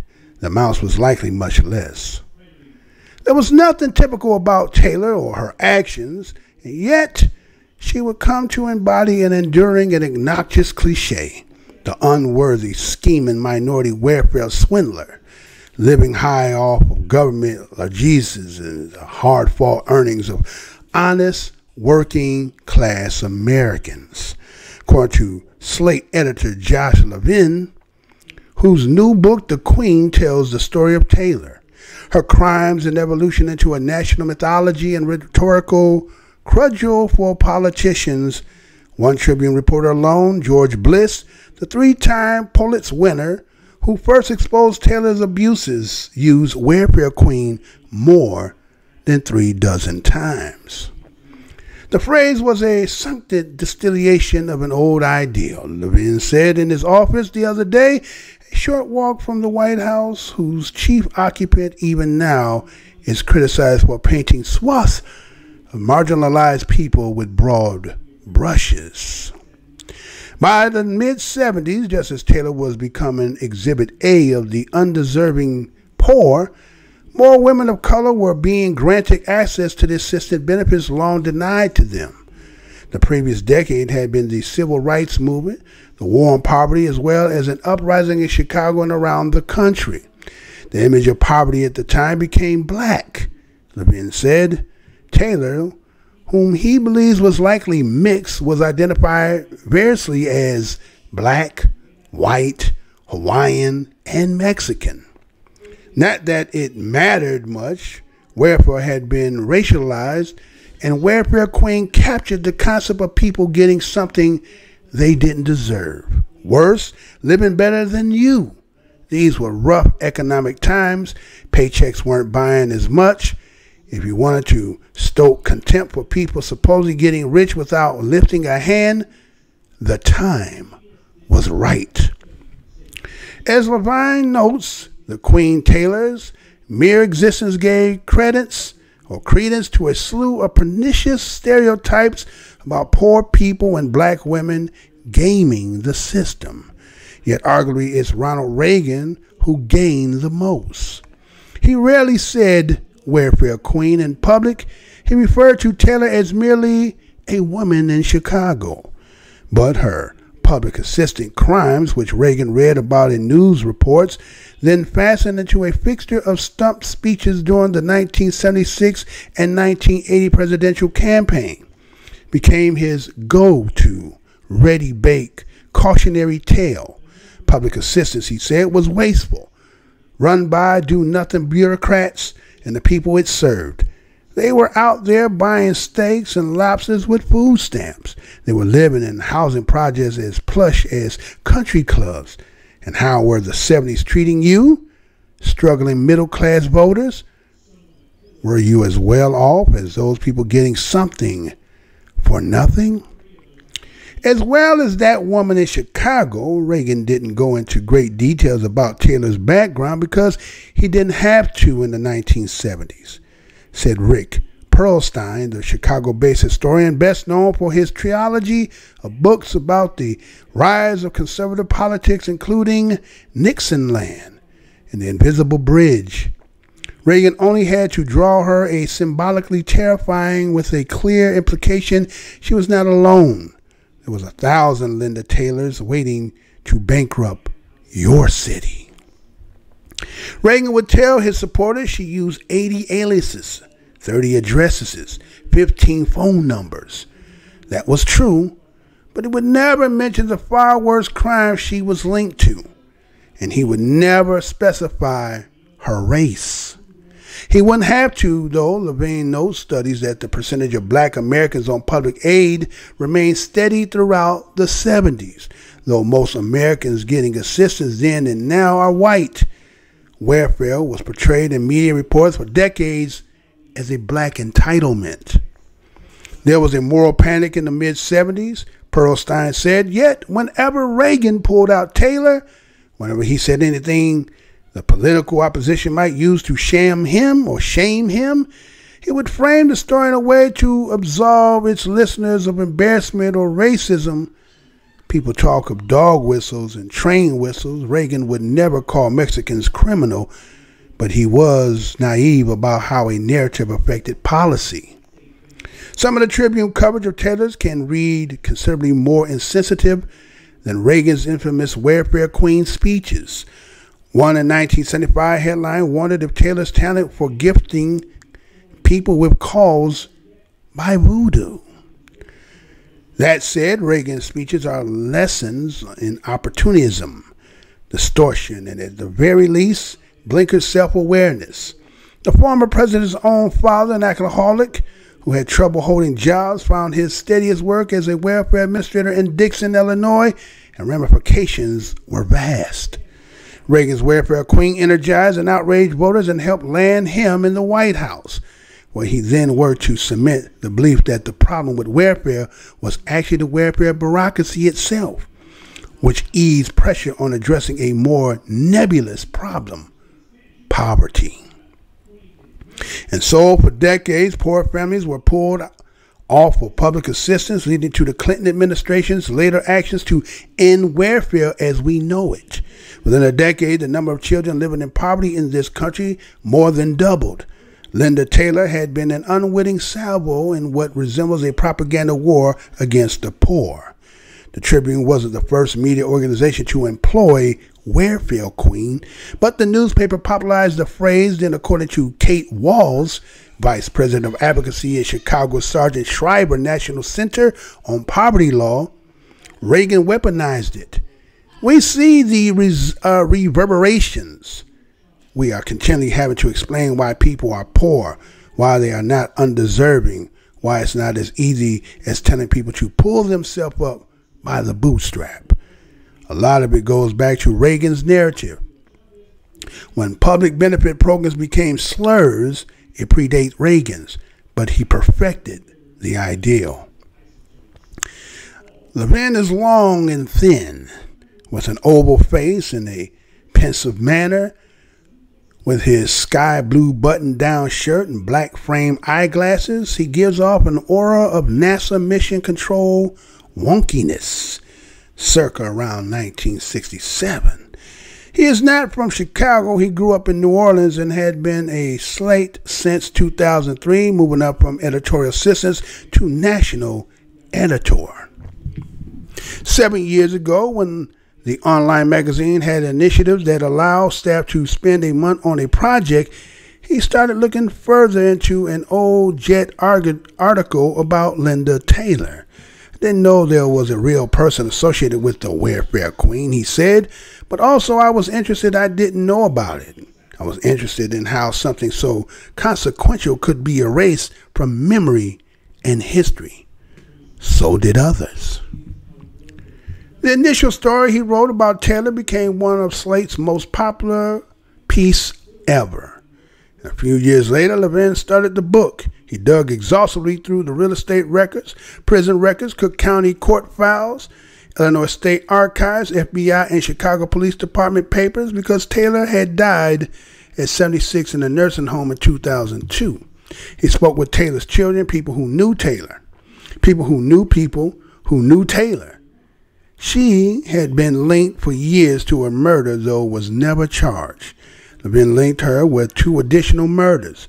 People in Taylor's orbit had a weird habit of dying just after she was named a recipient of their insurance policies. Levin also documented that though reports tied Taylor to $150,000 in assistant fraud, the amount stolen was likely closer to $40,000 over 7 years. He learned a lot about Chicago. Like many projects, you start in a place of ignorance, and the more you know, the more you feel you don't know anything. That felt especially true in Chicago. The way power gets wielded in the city is remarkable. One judge who had set Taylor's bail eventually went to jail on corruption conviction. Later, another judge who berated a different Chicago welfare queen for callous and a moral disregard was found to be fixing trials for money. As for the media, despite Taylor being a suspect kidnapper and murderer, despite links to child trafficking, institutions slipped into a mode of using her to represent a group of vulnerable people. It's not like the Tribune wasn't sympathetic to the needy. The question of willfulness is hard to answer, but there was a lack of appreciating what downstream effects may be. Bliss, the reporter most associated with Taylor, was initially writing about the Illinois Department of Public Aid and its disinterest in welfare fraud. But stories were increasingly about Linda, Levin said. Stories about the department don't mention her. Story about her don't mention the department. It lacks context or a note that none of it was typical. Bliss was known for government corruption investigations. He was no ideologue, said Bill Mullen, a retired Tribune investigative reporter who was close to Bliss. I couldn't have told you if he was a Democrat or Republican. Bill Rechtenwald, who worked with Bliss as a Better Government Association in the Tribune, doubt Bliss even came up with Welfare Queen himself. George wasn't a writer. He was a reporter who would return to the newspaper and sit on the edge of a rewrite desk, crafting a story. Still, Rollins said, the way the traditionally conservative Tribune handled Taylor probably fed into anti-welfare sensibilities, and George played along. The stories coincide with Reagan's rise from the California governorship to national politics, and welfare tax burden on the middle class was one leg on the platform that he had run long on. Pearl Stein said he had a big line about people coming to California because welfare rules were so simple there. You could draw assistance after 21 days, he said. In fact, it took 5 years of residency, then 21 days, but that was typical of him.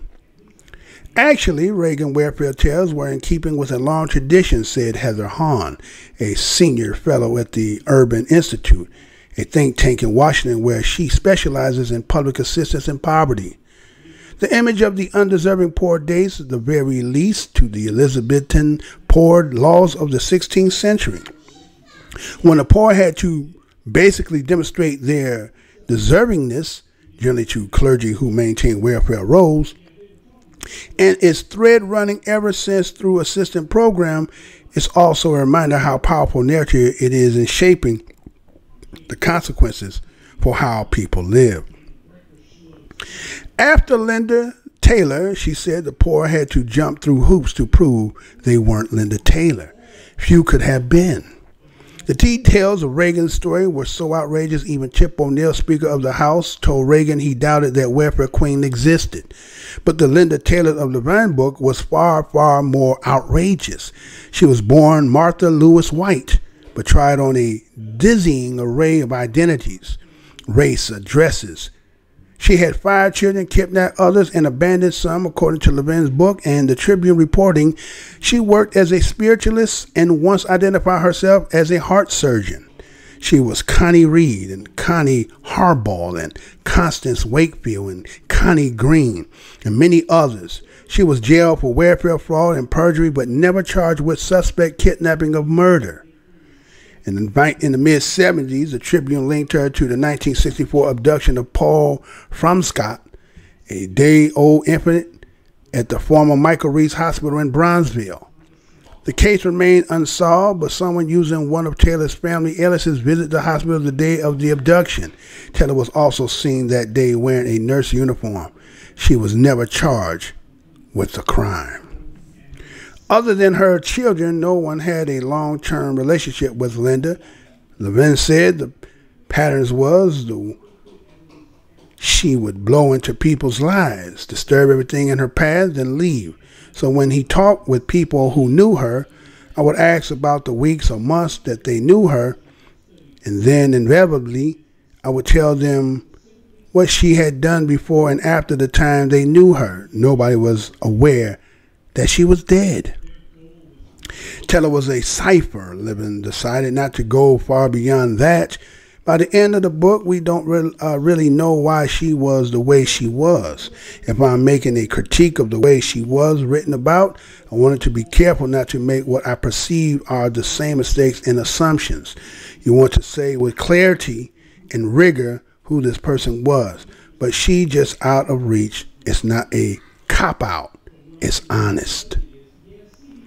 Taylor's mental health at various times was questioned by doctors and lawyers, but remained outside of media accounts of her life. In comparison, in 1978, after rounds of shock treatments and times in the psychiatric facility, Bliss shot his wife to death and killed himself in a front page story. Then Tribune editor Clayton Kilpatrick, and Bliss was a perfectionist who suffered from extreme depression and the terrible burden of mental illness compounded by an awareness of his presence ultimately proved too severe. Today, the legacy of the welfare queen is seen in the push for work requirement for public aid recipients. It's felt in shift of terminology from safety nets to a more loaded entitlement. It's heard in the false narratives that people on public assistance don't want to work, said Hahn of the Urban Institute, when the reality is most recipients are in low-wage jobs, often several low-wage jobs. It felt in the dismantling of the welfare system itself. But also, Levin said, nodding towards K Street outside his office, seems in the way politicians use the 2015 killing of a woman in San Francisco by an undocumented immigrant as proof that the undocumented are dangerous.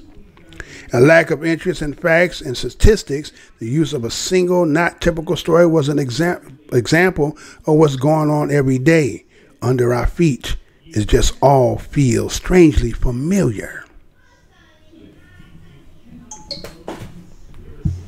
All right, want to thank y'all for sitting there and actually listening, going through that. For those who be patient, I like that in you because, again, you know, we can always learn something new every day. You know, I do a lot of reading, right? So I'm always looking for stuff to bring to the show because I'm a ferocious reader. So I see things that, again, because the only way I could do my show, because I can't do it the way I used to do it because, again, they will do what they do. So now I just have to use the news, right? And so, you know, there's a lot of articles on things of history. And a lot of times we have a lot of people who insinuate things that without actually doing the research, reading, and so forth and so on. And so, you know, just give you a good generalization. If you want to do any more in depth, you'll go and do more. But again, this is where this whole welfare queen and this whole stigmatization that became on black family, because we can't say families because they had to extricate the black man if he was going to get welfare, right? So it was due to the simple fact that they used one individual. Her name was Linda Taylor. And it was that during this Ronald Reagan running for his campaign, he used this as kind of the platform. Now, you know, again, was this woman a black woman? You know, today sometimes they say certain people, they call them wiggers and, you know, and all kinds of stuff, right? Her background, it said she was black, she was white, she was Hawaiian, she was Mexican, right? Okay, so, you know, like we was talking about, or I was talking about the other day, one drop makes you black, but everything else can't make you, one drop can't make you white, right? So everybody get to be on our side, you know, again, like you picking up on the pickup game and then do nobody wants, but because you want to play the game and he the 10th man, come on, dude, come on, run with us, right? So, anyway, they used this individual here, Linda Taylor, and somewhere between 1974 and the presidential election of 1980, there had been, Chicago Tribune was running 80 different stories, and they kept using the title and the welfare queen, right? And we can see that welfare queen became a stigmatization because, again, they tried to put the face of the people who were on welfare as us. So we being the minority, how could we be the predominant of something when we were outnumbered, since, you know, primarily the way you keep the census and the statistics, that we've always been the smaller. That would mean that if you keep saying we 12 to 13%, that would mean even if we would have to be, I mean, okay, if you're talking about today 40 to 50 million people, and according to your statistics and the numbers that you state you are, it would have to be our whole entire race or nation that would have to primarily be on it, either be suffice against the numbers that you claim that you're supposed to be. So they've used that as a way, but again, we're not trying to stigmatize the people of their own and putting our face on it. They always want to put us as the face of something that it be other people, right? Again, we the face of killers when, again, we ain't the greatest of all time in killing, right? Now, we have a cause and effect, the reason why a lot of that stuff happened. The same thing cause and effect of why we be in these welfare systems and so forth. And then to have some of our people who will shit on our sisters that may have to be in it. But again, damn it, what we've been through in this country, if your ass gets some damn assistance, so be it. God damn it, they owe you more than that anyway. Huh? So I don't know why everybody have a goddamn problem with it. Somebody don't tell me they don't want to work. Well, that shit, okay. Think if your ancestors would have been on a damn plantation and had an opportunity to say, I ain't finna work. You'd have been, oh, your lazy ass don't want to get, we all gonna get. See, because you, right? Okay, all right. So we see that, again, there's welfare queen. The way to get a little history to it said the welfare queen was an ice cream vendor who reportedly had stolen $11,000 in public assistance. Another welfare queen was convicted of stealing just $1,013, right? They had, and then they had another one that was in, that was actually was probably going to Chicago, Illinois, right? And amassed about $118,000 in the public assistance, right? That's a lot of money. $118,000. How would you able to go that long and get assistance? So I don't know. They not telling you who these people are. I don't think that a black woman could amass $118,000. I mean, what kind of kids you got? So even in the story, you hear them say she was even kidnapping kids. As a matter of fact, you ever seen the movie with Richard Pryor? It's called Blue Collar. And remember when the tax man came to his house? And he was like, well, you know, he said, well, you know, you're claiming on your taxes. You got these other kids. Who said he said Stevie Brown, who's O.J. Brown, who's Jim. He's like, they put all kind of names on there so he could use it to claim on the tax, right? He said, oh, the kids there because we don't see nobody. He said, well, so they got the kids and told his wife, go down there and get the other kids. So they was getting other people's kids coming in. Now, which one is you? Are you O.J. Brown? Are you Stevie Brown? I mean, come on, man. We don't know who these is, right? So they, again, at one time when the system wasn't all the way it is now, electronic, people were using other people's children, right? They probably still kind of do it. They got a slick way to do it, right? And they use it to get some taxes off, right? So the same thing, I guess, with the public aid used to be. You used to claim other people's children to get them in the system because of paper. It was paper. Now, again, I ain't too proud to tell you that when I was coming up, we used to be on that at one time, right? Or several times, right? Mama, she should hear me. Don't be mad. Again, we ain't shit. It is what it is, right? But, you know, you go down that goddamn office, be in there all motherfucking day, right? And then shit, right? And in there, and again, what it is, mama done found a little job, right? Mama done found a job, getting the money, trying to get that next check, and then they got a couple checks still, getting the check, and then they cut the check off. Now we all fucked up, done lost the job. Now you can't get on that. You got to go back down there. You understand the whole game, right? So they made you jump through hoops just because they stigmatize and try to make it a welfare queen. Because again, this woman here, the way she amassed the money, she was able to have furs, and she was a hustler. Right? She was a true hustler. Matter of fact, did you hear in the story it talked about that she had men that she was getting death benefits that she didn't even marry, right? She just was a hustler, right? Had all kinds of game and schemes. So you gonna take this one individual, stigmatize it, and it kind of just permeated all through, and then made it so bad and harder with the stipulations that you put on. But then later on, we see people coming from other countries. Again, no shot at nobody coming from other countries. Come out of the country, and yet they could keep the man in the house and still give public assistance. But boy, when it came to us, that nigga can't be in there. As a matter of fact, she gonna come in there and looking for shoes and shit like that, right? So anyway, just go to show you to see the fabrication and the lies. See, going back to again when I talk about when they talked about the fake right? Make it a create the fake and then come on talking about the Clotilda. See, that's why I say I'm pessimistic about anything they say. I don't trust nothing they say. I don't take it directly without, again, let's talk the little kid that tear the shit down, look at it, and try to assess what is and what isn't, and put it back together till I understand what it is. Because otherwise, again, we could just see the stigmatization of the lie that they always go across and it got us in this, and then come to find out it was never us in the first damn place. Right? So you have to always ask yourself, who benefits if they lie? Who's benefit? Well, I guess they want to cut down the symbol, because then later on, for those who were talking about the first black president and got his head sucked in the White House and smoked weed but didn't inhale, he the one came back and destroyed the whole system and cut them all off. Huh? And the same motherfucker that signed the crime bill in 94 too. Huh? See? Everybody talking about, you know, someone to get accreditation talking about why this cat in the office is because who really was going to pick this one? How you was affiliated, associated, married to it and everything. How we was going to put you in there? Representing to do what? We already know that MO with you. You tied to it. So to say that black folks, because they didn't vote and all this stuff and got this, we had, what's it, lesser of two evils? There was no choice at all. What they say, a Hobson choice. Ever heard of the word? Hobson choice. A Hobson choice is a choice that no choice at all. And the story goes, Hobson came in to go purchase him a horse. And there's a stable and there's all kind of horses. So he trying to eye which kind of horse he want.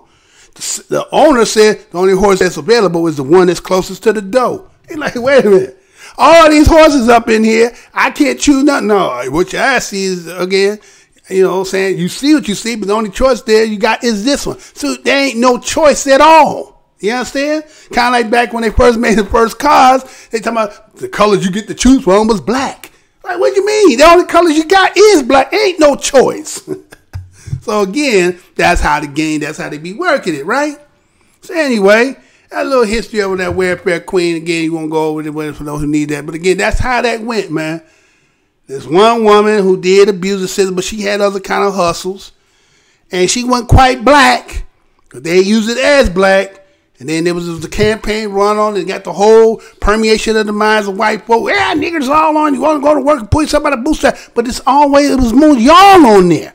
And still to this day, it's still more of you on the benefits than it ever was us. But always want to deflect it and try to put the shit on us. Right? I mean, it's just sad, man. It's really sad. So I'm moving on.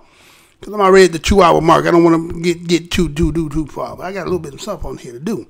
All right, so this here, what I got here? All right. Since we're talking about money, I seen Mark Cuban come on. Y'all know who Mark Cuban is, right? Dude that be on those who ever watch Shark Tank and know about basketball, know Dallas Mavericks, right? Yeah, I did this article the other day. And so since I just got off of welfare, he said he got an idea where he believes that, well, this could actually cure the wealth, the gap, right? That's what he said. He said if we do this here, this is how you can get this and clean all this shit up. Well, let's see this and be right back. Check it out.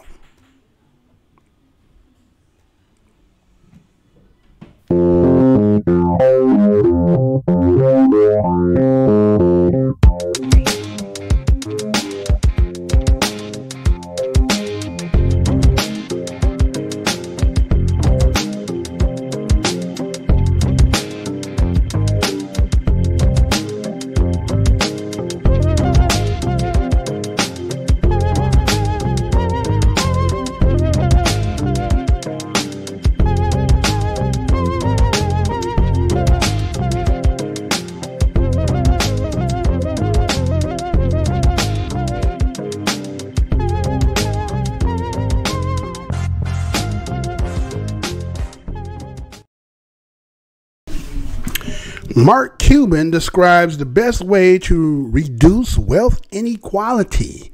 You know I'm going to say that again. Mark Cuban describes the best way to reduce wealth inequality. This story goes June the 6th, 2019, coming out of Yahoo Finances. And this is how it reads. While politicians like Republican or Rep. Alexandria Ocasio-Cortez, a Democrat from New York, and Senator Elizabeth Warren, Democrat from Massachusetts, have ambitious plans to reduce wealth inequality. Billionaire Mark Cuban has a simple solution.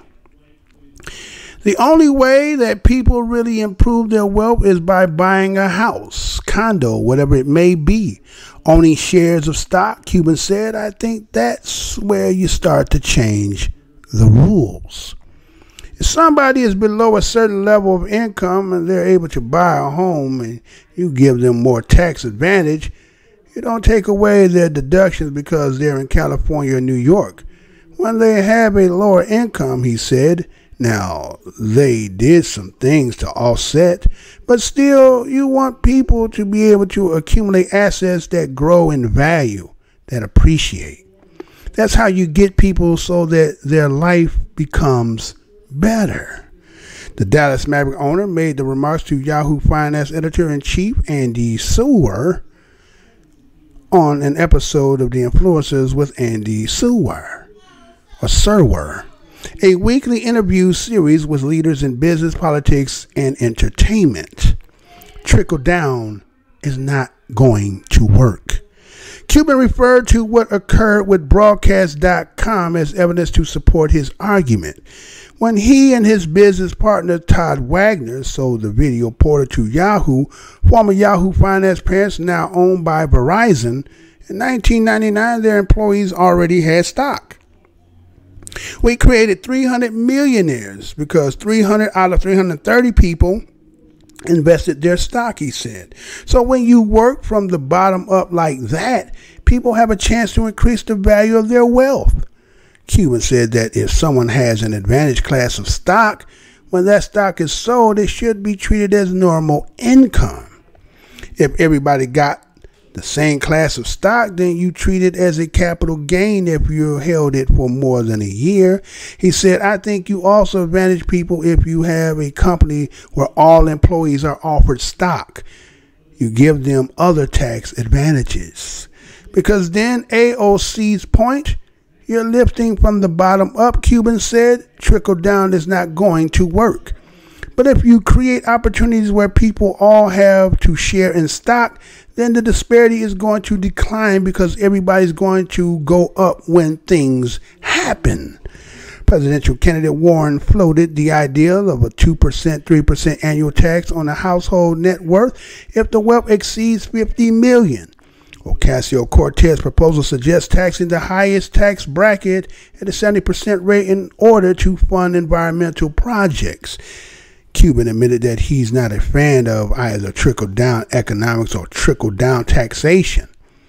The concept that just tax those who have a whole lot more, then all of a sudden I'll find it ways to those who need it, who do need it, or who need it.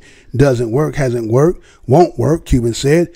It's not that taking more money, I'm okay with paying more taxes. I don't have a problem with that. Where the issue is, how do you make it work? All right, so let's see. Mark Cuban is talking about wealth inequality, right? And then he said that it's very simple how you can resolve this situation. You know, you're poor like that, right? You know, the old traditional way is buying a house, right? Use the equity in the house that we can further somebody's education, maybe invest some things, right? Do stuff with the equity of the house, right? Buy a condo right there. But he said, well, the best thing to do, get you some stocks, right? Oh, it's just that simple, right? Hey, just get you some stocks, and then, you know, somehow that will fruition, and, you know, you're able to buy and take advantage of the tax advantages, right? And, you know, and even if you're in the lower aspect of it, you know, if you did a few things that you can offset, and it can, you know, make some grow things in value and get some assets. Wait a minute. Oh, fuck up here. They ain't got no money. What are you talking about? Right? What the fuck are they talking about? I mean, that's how you know when motherfuckers just out of touch. You're just out the fucking touch with those who, again, from this. What you need to do, but you know you ain't gonna do that shit. You ain't gonna sit down and talk with people from the walk I come from. You ain't gonna talk to them. See? Because you know that I'm going to trickle down? Yeah. You got to let it rain. You got all the goddamn money, right? You know all the damn tricks of the trade. So it don't seem like the rain don't seem to get down to saturate the ground so that the ground, the seeds can soar and so that they can grow, right? Saturate the ground so that the seeds that are in the soil can sprout out. So seeing how the rain don't come down, so they don't believe trickle down effect. Say, well, we don't have a problem with paying more taxes, but we're the ones creating all the damn jobs. So why do we feel like we should be able to pay all the damn taxes, right? That's the way they're looking at it. So they just say, well, why don't you just take advantage of the tax advantages? What tax advantages? Again, when President Donald Trump made that tax, right? Who all benefited from that? So was your income tax check smaller this time? Poor people? Was your check smaller? Yeah, I bet it was. Bet your shit was smaller, right? So again, people who think they so out of touch and think they in touch, right? The disparity, the unequalness aspect or the wealth inequality has a lot to do with the history and the establishment of how you, okay, let's say for instance, before I say that, he said about, now he took his example to show you that what he said can work, right? He said that company that he did, what was the name? What was that? Something.com, right? It was some kind of company he had. Let's see. What was the name of that company? Okay, I think the name of that company was called. It was a video portal to Yahoo. What it was called? Todd Wagner. Let's see. Okay, 300 million. All right, so he said, you don't say the name of the company, but it was talking about that we created 300 millionaires because 300 out of the 330 people invest their stock. Now again, look kind of company you had that allowed their employees to be able to even do that. We're talking about the regular average ass Joe. Work at some job. Ain't no stock to invest in because this company ain't got it like that. They just doing some subsidiary stuff, whatever the hell they doing, or some kind of little all-chain or independently owned. Ain't no stock to invest. I thought that's what the people tried to invest with the 401k was about. But you see, because what happened, all that money sitting around, people figured out how to siphon and steal the money. So now when people come and try to get their money, ain't no money there, right?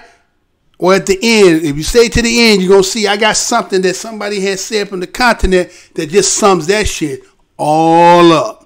Right? So anyway, so there is no quick fix to that. It ain't just investing in stocks. You know, there's some people that be in the black corner be saying the same thing, right? Everybody got the get rich quick scheme, right? Is investing bad? No. But again, if you're looking at people who like Yvette Carnell and Tone Talks and them, and they talk about the statistics and stuff like that, and understand what the statistics are telling you, you don't got time for all this. You talking about you got to wait for, hopefully you hit the jackpot and hit some kind of stock that's going to invest and get you, again, maybe for the children, but shit, I don't understand how we're talking about the children. Is like, goddamn, they got parents. If the parents ain't doing well, how the damn children going to do well? I never understood that. If the parents ain't doing well, how the children going to do well? Oh, this is the pure sacrifice. Them days ain't like that no more. You understand? Parents struggling just to keep, bills paid. Everything expensive. Motherfuckers always find a way to get their hand up your damn pocket, keep your ass so you can't never save. There ain't no saving. Either you come up, you get a lick, or you just, again, watering your nose. You just barely making it. It's more expensive with the kid, the higher the price with shoes and all. You know what I'm saying? So ain't no quick fix, Mark Cuban. Ain't no quick fix. No, but this stock, where these places at? Where they exist at? Matter of fact, isn't that what that Andrew Wang is trying to sit there and talk about why he's trying to do this universal pay? Because they taking all the jobs away. There ain't going to be no job. It's going to be all automated. Ain't going to need no people. So what you talking about? Moving on. What are you talking about? Right? That's what I'm saying. I'm always selling whoop cookies, right? Everybody always selling us the whoop cookie. All right. So So let me get down, get to the nitty gritty. I'm already in the 2-hour mark. Hold on, let me do that. Hold on, don't jump yet. Don't jump yet. I know we getting at the 2 hour. We already at the 2 hour and damn 2:24. Boy, that went by fast, huh? All right. All right, so let's see. Do I got any messages out here? Let me see if I got anybody out here. Nobody saying that. Okay, we all good. All right, that's good. Still got a couple people in the house. Well, I had already talked about this, right? And again, the theme. If you see how my theme go, I lead you right on through. So we're talking about economics. We talked about welfare, and then talking about how you can fix it. And when you don't fix it, and when you come off welfare, and then shit like this happen to your children, this is what happens. And then there's the systemic structural aspect of the system, with like a dog catcher back in the day, talking about the dog catcher with the net trying to grab motherfucker, and this is how it be happening. And this story here is a story that all our children need to understand, and understand it well, because it can happen to a child near you. So check it out. Be right back. Story of the Central Park Five. Teenagers falsely accused of raping a Central Park jogger. But the series is also sparking outrage over the tactics police used on these children. Since this case, juvenile incarceration has gone down in the U.S. The case against the Central Park Five made waves in the law enforcement community and caused many to rethink the way the criminal justice system treats teens and minorities. Joining us now is attorney Paul Martin. Paul, thank you so much for being here with us. Thank you for having me. We were just talking about the fact that Emery was in Canada at the time of this incident, but I was here in New York City. You were an attorney in the Bronx during this case. I was a prosecutor. Tell us, when the news first broke and you heard what these 5 boys were being accused of, what did you think? Well, it was really a situation where I was thinking about the statements that were made. The allegations of the rape were troubling, but even more so that they didn't catch the person that actually committed the actual rape, but these 5 individuals were with them. And so it really was this acting in concert. So they weren't actually charged with doing the actual act, but because they were with the individuals, they were criminally culpable. And that was problematic for me. So as you read about the case in the newspaper, maybe talked amongst other prosecutor friends of yours, did you get the sense that these kids were being railroaded? Not at the time. I was very aware that the criminal justice system is biased towards people of African Americans and people of economic status. So I always had a sense that there was going to be some unfairness going on, but because of their statements and being a prosecutor at the time, I figured that they admitted to being involved in this situation. Right. Paul, so as a prosecutor at the time, one of the things that I looked into when I first started in journalism was the number of rapes, brutal rapes, that occurred in the city the same week that Trisha Miley, the Central Park jogger, was raped. And what I found is that there were at least 5 other women across the 5 boroughs of New York City that had been brutally raped in the manner that Trisha Miley was. But none of those stories got any kind of coverage. I found a couple of police blotter notes in the New York Post and the Daily News and the New York Times. All these other women were African American. One woman was thrown off the roof of a building. I remember. Right? And she survived, actually, so if people are interested. But she survived, and none of them got the coverage that Trisha got. Describe the environment, the New York City in the mid-1980s. Very racially charged. We talked earlier, Howard Beach, Yusef Hawkins. Here we have a female white. I think she was a Wall Street broker. Salomon Brothers, right? And the racial animosity between the parties, the economic disparity. So for the media, this became a very sexy story, something that they could spread. And individuals like our current president, who took a full-page ad out that only flamed the racial tension in the city. So yes, I think the media played a part. I think the nature of the allegations, how brutal it was, played a part. And unfortunately, we didn't have the tools, the investigative tools, to exclude them totally at that time. I want to talk a little bit more about sort of the fallout, right? The echo of this. And you talked about the president, who was just, a real estate guy, a well-known sort of personality in New York at the time.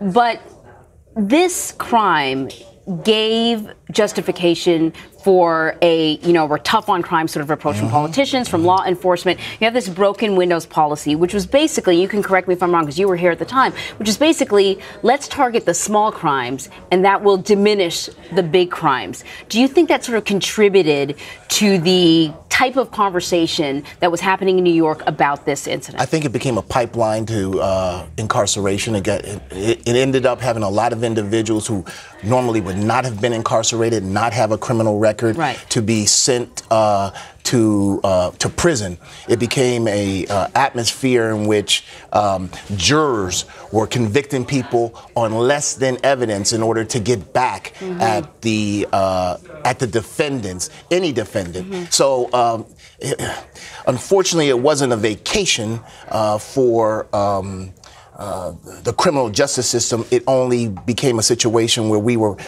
sending more people to prison for less crimes. And I also read that it sort of signaled an increase in the number of minors being tried as adults, and this concept of the super predator, that even though they're 14 and 15 years old, they're hardened like lifelong criminals. Well, it played into this racial animosity that all black children, black and brown children were criminals, and it played into the educational system as well. You got to believe they can't be taught, they can't learn, they are wildling, they're doing this and they're doing that.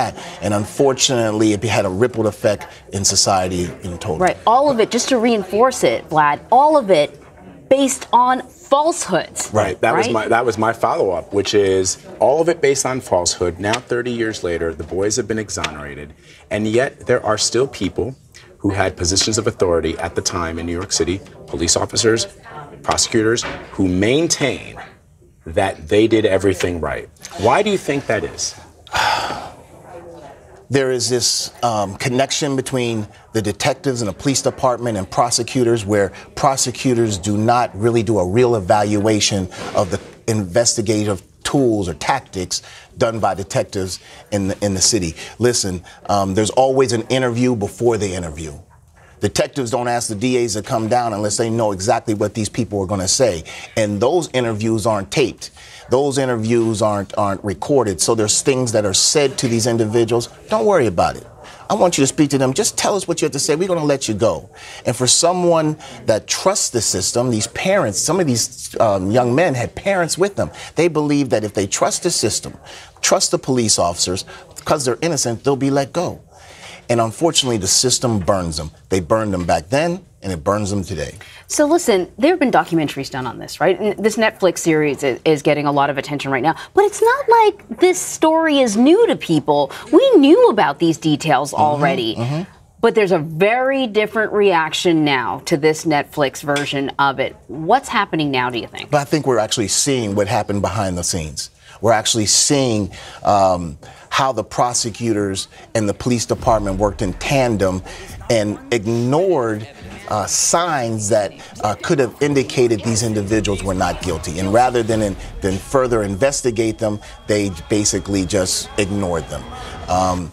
We see how they refused to actually, the detectives came forth and didn't really say how they manipulated these individuals as well. So I think there was a lot of behind the scenes when we get a real taste of what the criminal justice system is like. So, some of these individuals, they're sort of receiving the fallout now. The prosecutor, she's, people are sort of talking about boycotting her books because she's a well-known writer. Do you think that sort of better late than never, that they should be having to answer to their decisions 30 years ago? Well, listen, if you made money off of these young men, if your standing in the country was elevated because of the way you prosecuted these individuals, karma will come back to you.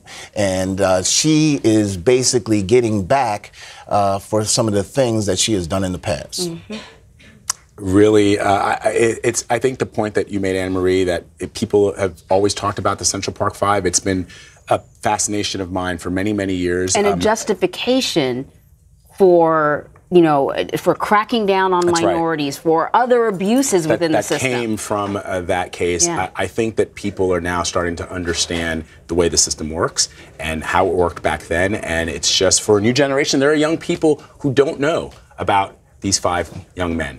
it's sometimes shocking to believe, but you're living and walking on the streets of New York City, and it's great. New York City has become sort of a Disney fairyland, and there are people that were there who are saying, no, it wasn't always like that, and you should know about these boys because you never know, it could happen again. But that system, that system is still in place, and so if you do not have proper legal counsel, if you do not have parents to say, no, they're not going to make a statement to you.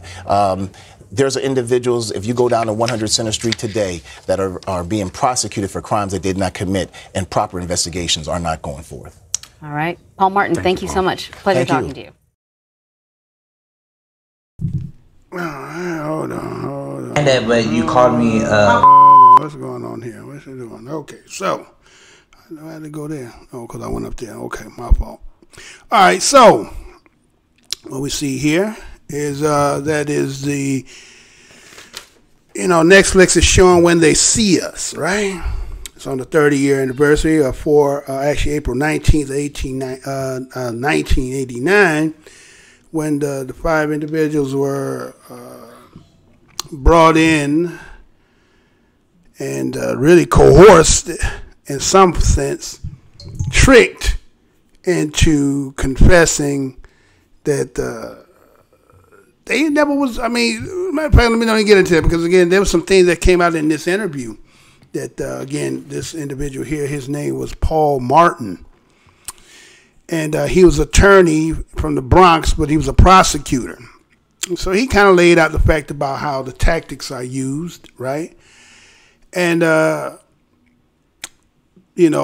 just kind of give you from the perspective of somebody who's inside the system, who actually understand that, because being a prosecutor means you prosecuting, right? And so when asked him about what he thought at the time, he believed, based on their confession and what had been said in the, he believed originally that might have been true. And, the way that the system looked, it made, made the people of the country, or primarily white folks, if you really think about it, to rethink how the criminal system, well, I won't say black people, they don't say not white people, well, how black people after that case kind of realized how the criminal system can be against you. But I'm pretty sure we always knew that, right? I don't think that was like the tipping point. I think that was just another cog or another pin in the wheel. And so what we see is that they were charged not for the actual rape, because again, there was never no criminal evidence. There was nothing, blood, nothing that linked any one of the 5 to the scene. And so they were actually being charged with just being supposedly that they supposed to say they were there, and never actually had the individual who did it. Now that seems very strange, right? You never had the individual who did it, but the people who were supposed to be, again, accomplices were being held for that. And again, they said it was in concert with no actual person who did the rape. So they were basically being charged for being in concert on who? Because the individual, again, we don't make light of the fact that what had to happen to the individual being raped and so forth. And then to come out find later there was somebody else who was already incarcerated, who had a sense of history of actually doing that kind of stuff, right? And, so she couldn't testify to remember who it was. And I haven't seen When They See It yet. I'm probably this weekend or something. I'll try to check it out. But I haven't seen it. And so, the individual, one of the interviewers here from CBS News, that the system is biased against black Americans. There's a sense of unfairness, right? And again, we understand, because again, prior to emancipation and so forth, the criminal justice system comes out about 5 years later, by 1870, something like that, right? And so, what would you think that was? They didn't need it prior before, right? But all of a sudden now you need it now, because again, you was gonna have Negroes supposed to be free, and then the whole thing again still was setting it up, because again, look at what it says, you are free except for incarceration, right? So That's all part of the long game that they had set back from way back then. So to be kind of naive this day, to act as if the system won't, swallow your ass up, then, people around you are just not keeping it real with you. So we see that there had been 5 other women who was raped during that particular time, but they said they were all women of color. So that's why you hear the brother say, well, what made this one different? Well, the difference between her was that she was a woman from Wall Street. Now, let's go again, understand the history of Wall Street, which I'll probably do tomorrow. I got a article that is actually taking that all the way down, bringing it all the way down. Yes, we know, the aspect of Wall Street and how they were selling our ancestors, but there's a whole lot of other stuff that goes on with it as well. I already did that, so probably bringing that on the next show. But she was part of that Wall Street. So, again, due to the time and the era and the heightness of that and the division of how New York used Central Park to divide New York from one side to the other side. So again, the money was going to be involved and all that got involved, right? That's why you seen Donald Trump put the ad talking about, they need to bring back the electric chair or death penalty and all that other stuff. So she was part of the Salmon Brothers, right? And so again, as I said, to bring that racial divide, Trump brought out the 5-page ad. And this became kind of like a pipeline to incarcerate later on, how they was just, when people was coming before courts and then they had these type of cases that the jury was just basically giving you time and didn't even have to have no real concrete evidence to convict. So a lot of brothers was going to jail because we kind of seen today. I mean, we done seen some stories where one brother was with a white girl, was at a club, went back to the room, they come back, she claimed rape. Claim never did, but nothing, just kissed her. They had no DNA of no semen, no blood, none of that stuff, but they was convicting them anyway, right? We done seen a lot of stories. We done seen the athlete that supposedly, again, high school, I think he might have been 17 and she was 15. But I mean, I don't understand that if you're going to have a building that, again, all of them are associated and affiliated with, and I'm not saying whether I agree or not. I'm just saying seniors can be somewhere between 18. Matter of fact, I think it can go up to damn near 21, right? Shit, I remember back when I was in school, I knew some motherfuckers that was seniors of 26, 28 and shit. And yes, they was impregnating them, the freshmen and shit, right? They was doing that shit. So anyway, you have this, they coming in at 13, 14 freshmen, right? And you having them all in the same building. So, different ages, people going to be a little bit more advanced and this one naive, just coming out of grade school. This one then got a little tricks of the trade. And, all that going to happen. So then legally, you're going to say, well, 17 and somebody dating a senior, dating a sophomore. It's rape or non-consensual. But they're in the same building. So it's kind of, I get it, but I'm like, okay, then maybe these schools need to be separated. Like you got some places where the schools, they separate upper class and the lower class and not having them or having a different building and so forth. But when you're in public school system, they ain't got that kind of funding to be doing it. So everybody is all, sardined up together. So then, that's bound to be happening, right? So that can happen like that. So when those cases come up, they was going before jurors, and it didn't take much, and boom, everybody was getting those cases, right? And so you just seen that more and more black and brown, they always say black and brown, right? And saying that, again, based on the simple fact they were stigmatizing black and brown men, that, again, the whole stigmatization of being they was wildly unruly, so then they started coming up with that they was hard to teach. They had a lot of mental health issues. A lot of them was severe PTSD. The recidivism rate about them going in and out of jail was 80%. So every out of 10, two may not come back, but 8 was coming back. Well, shit, I guess they ain't got no job. You know what I'm saying? Poor. Parents ain't got no money. They got to eat.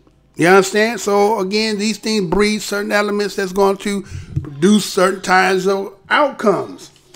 So, so everybody say, well, this is the richest country in the world, but it don't trickle down. As we're going back to Mark Cuban, the riches don't trickle down. It look like the shit just keep going up, right? Don't come down.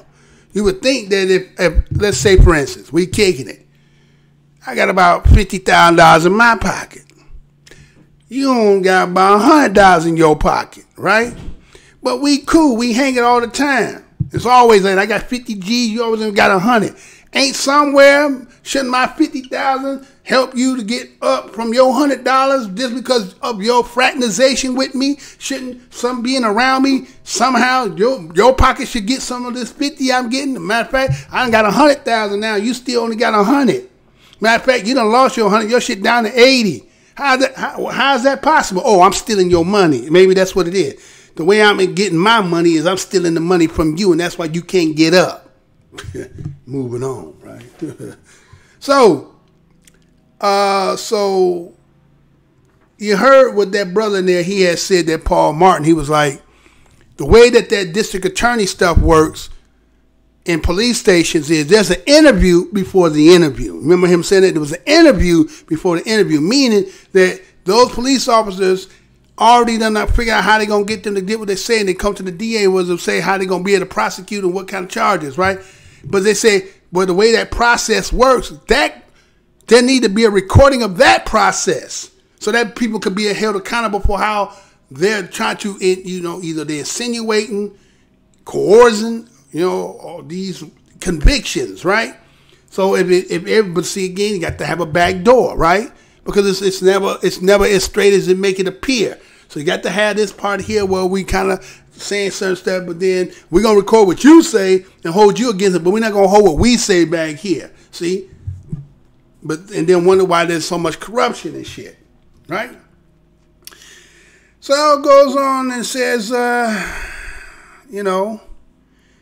when you talk about the individual who was actually the prosecutor to turn at that time, which is that woman, I forgot what her name was, and they said, well, basically, if you profit and get a status from the prosecution, meaning that you making money off of prosecuting them and then later on writing books, and your status of life elevated due to your prosecution. Because again, remember I talked about before about being cops. It's a merit system. In order for you to be a foot soldier when you first walk in and move yourself up to sergeant and captain and all that, it's predicated on the merit of your arresting and all this other stuff. So then it's a dog eat dog when you got everybody in the police department trying to move up because, again, it's more pay. More pay means you get more shit, you get to buy more shit, and a better status of life. So then it's dog eat dog. So that means that when business slow, I got to pick up business. I got to create some shit. I need something to get up. So guess who becomes the victims of that, right? And so, again, the way that system works, you make the arrest, we the prosecutors get to work, me predicating on getting my convictions, help me to want to be a judge or run for some kind of office and all. I say everything, one hand washes the other, but it's the person at the bottom is the one who's the battery making all this shit work, right? And, and he also says that the system is still in place intact from what was back then to where it is right now. So ain't nothing don't change. It's always the same old suit, just reheated. So again, just bringing that for, again, because I had already touched it. There wasn't no need for me to go over the Central Park 5. I did it originally when it first came back, when it was on back in April, when it first brought it back being the 30-year anniversary. I already did that. But it was just a re-up on that, again, about the background and about so forth, about when they see us and people talking about their reactions to how they're looking at this Netflix. And if you haven't seen, go check that out. Now, all right, so we get down to the bottom part of it. Already at 2:48. Man, okay. 2:48 in the game. All right, we got a little bit left. Just a little bit. Little bit. All right, so check this out. This one here, I think everybody kind of seen it, right? It went viral, right? And I just want to bring it for just to be seen because, again, it's this kind of funny how people, can do what they do and then they just really just ignoring the fact of what they did and just like, because I said this, it should be good. What you talking about, Mr. Blow? You might check this out. Be right back. Check this out. That, but you called me my mother died. I understand that, but you called me a No, I'm sorry. You weren't sorry when you said it on the phone.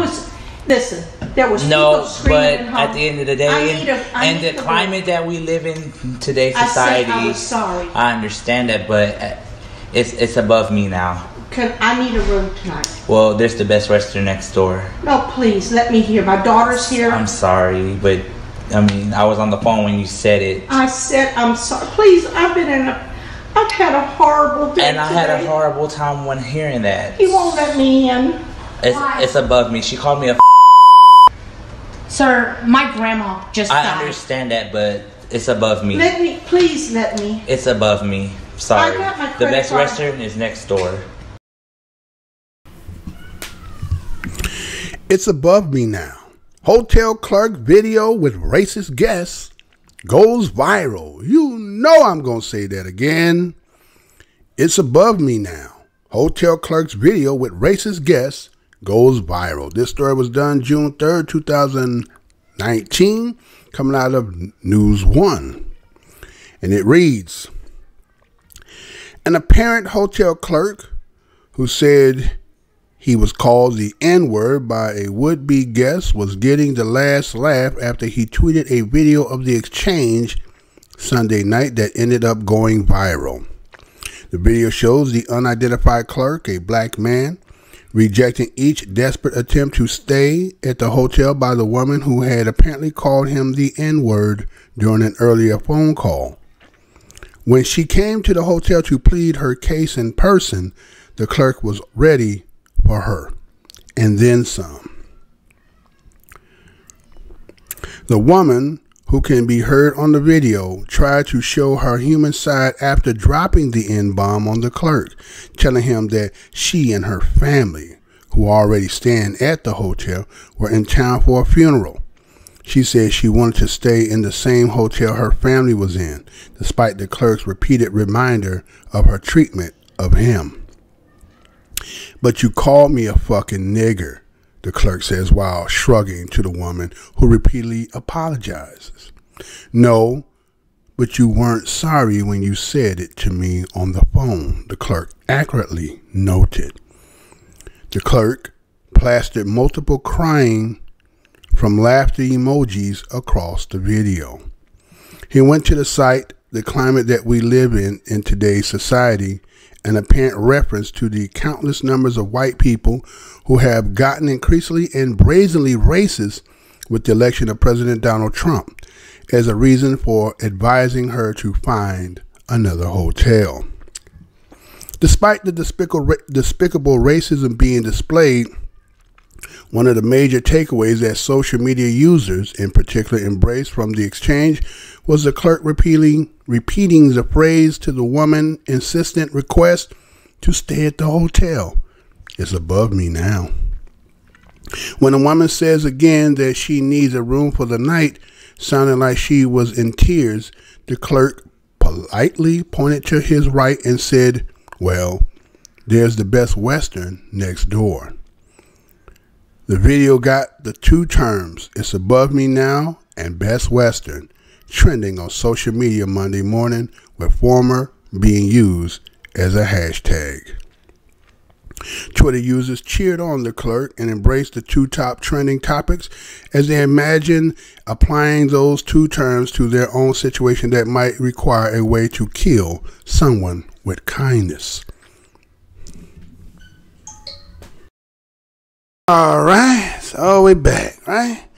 So seeing as a hotel clerk, a video that went viral, and seemed like it's stemming from the fact that a woman who wanted to stay with her family due to some fact, according to what she was saying, it was a funeral, so she would, they would stand there. She thought it would be best for her. Go ahead and, stay accommodating with them. In the other circumstance, that would be okay, right? But somewhere through the conversation from the telephone and the hotel clerk, she either got irate or some stuff he had said. Again, remember how it is, three sides to a story. There's his side, their side, and then there's the truth.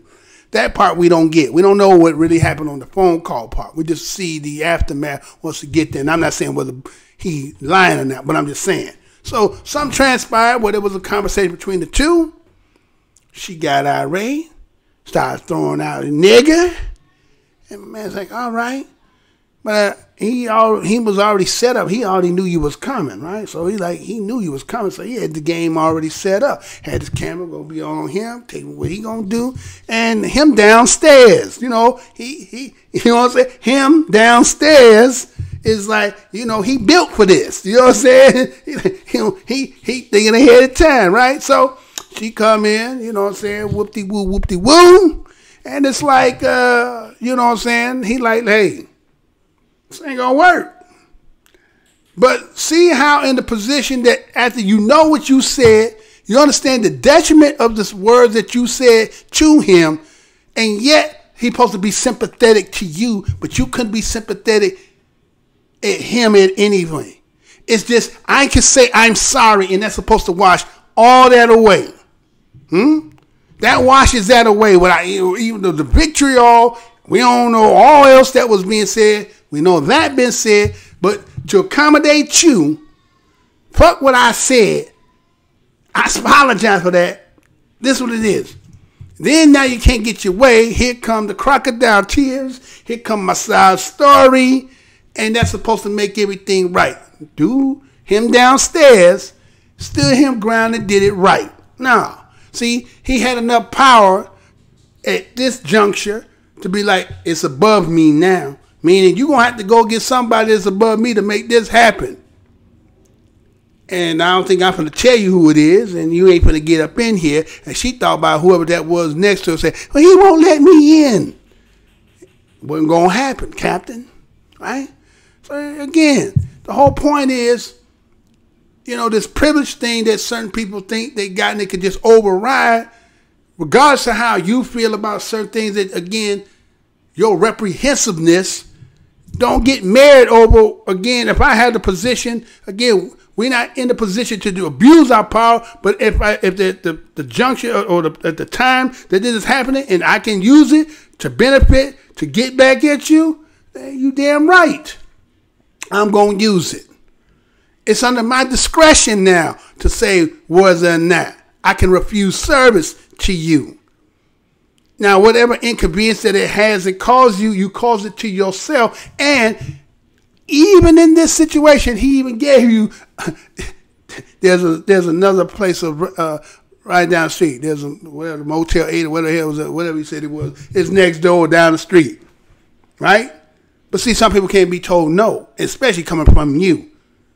So, you know, again, like I said, the climate and everything and these type of videos being seen. So it's kind of like, you know, what's good for the goose is good for the gander as well, right? Because people are just what it is, they're a little tired of the nonsense, right? So once in a while, some little payback is good. So check this one out. I got one back-to-back one with that one, right? I got another one for you, right? Because I'm trying to get up under that 3-hour moment, right? So check this out. Be right back. You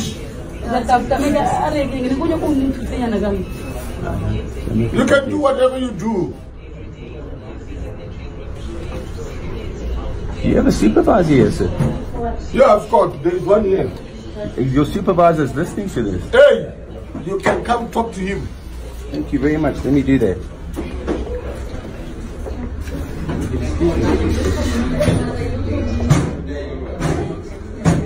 White people sometimes. Oh, I'm taking to you, white people.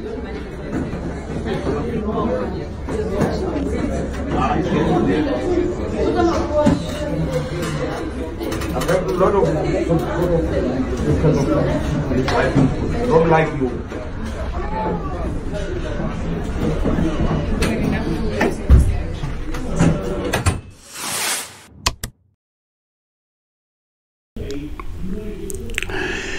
Racial rant. Bedfordview licensing department staffer sacked after you white people slur goes viral. You know I'm going to say that again. Racial rant.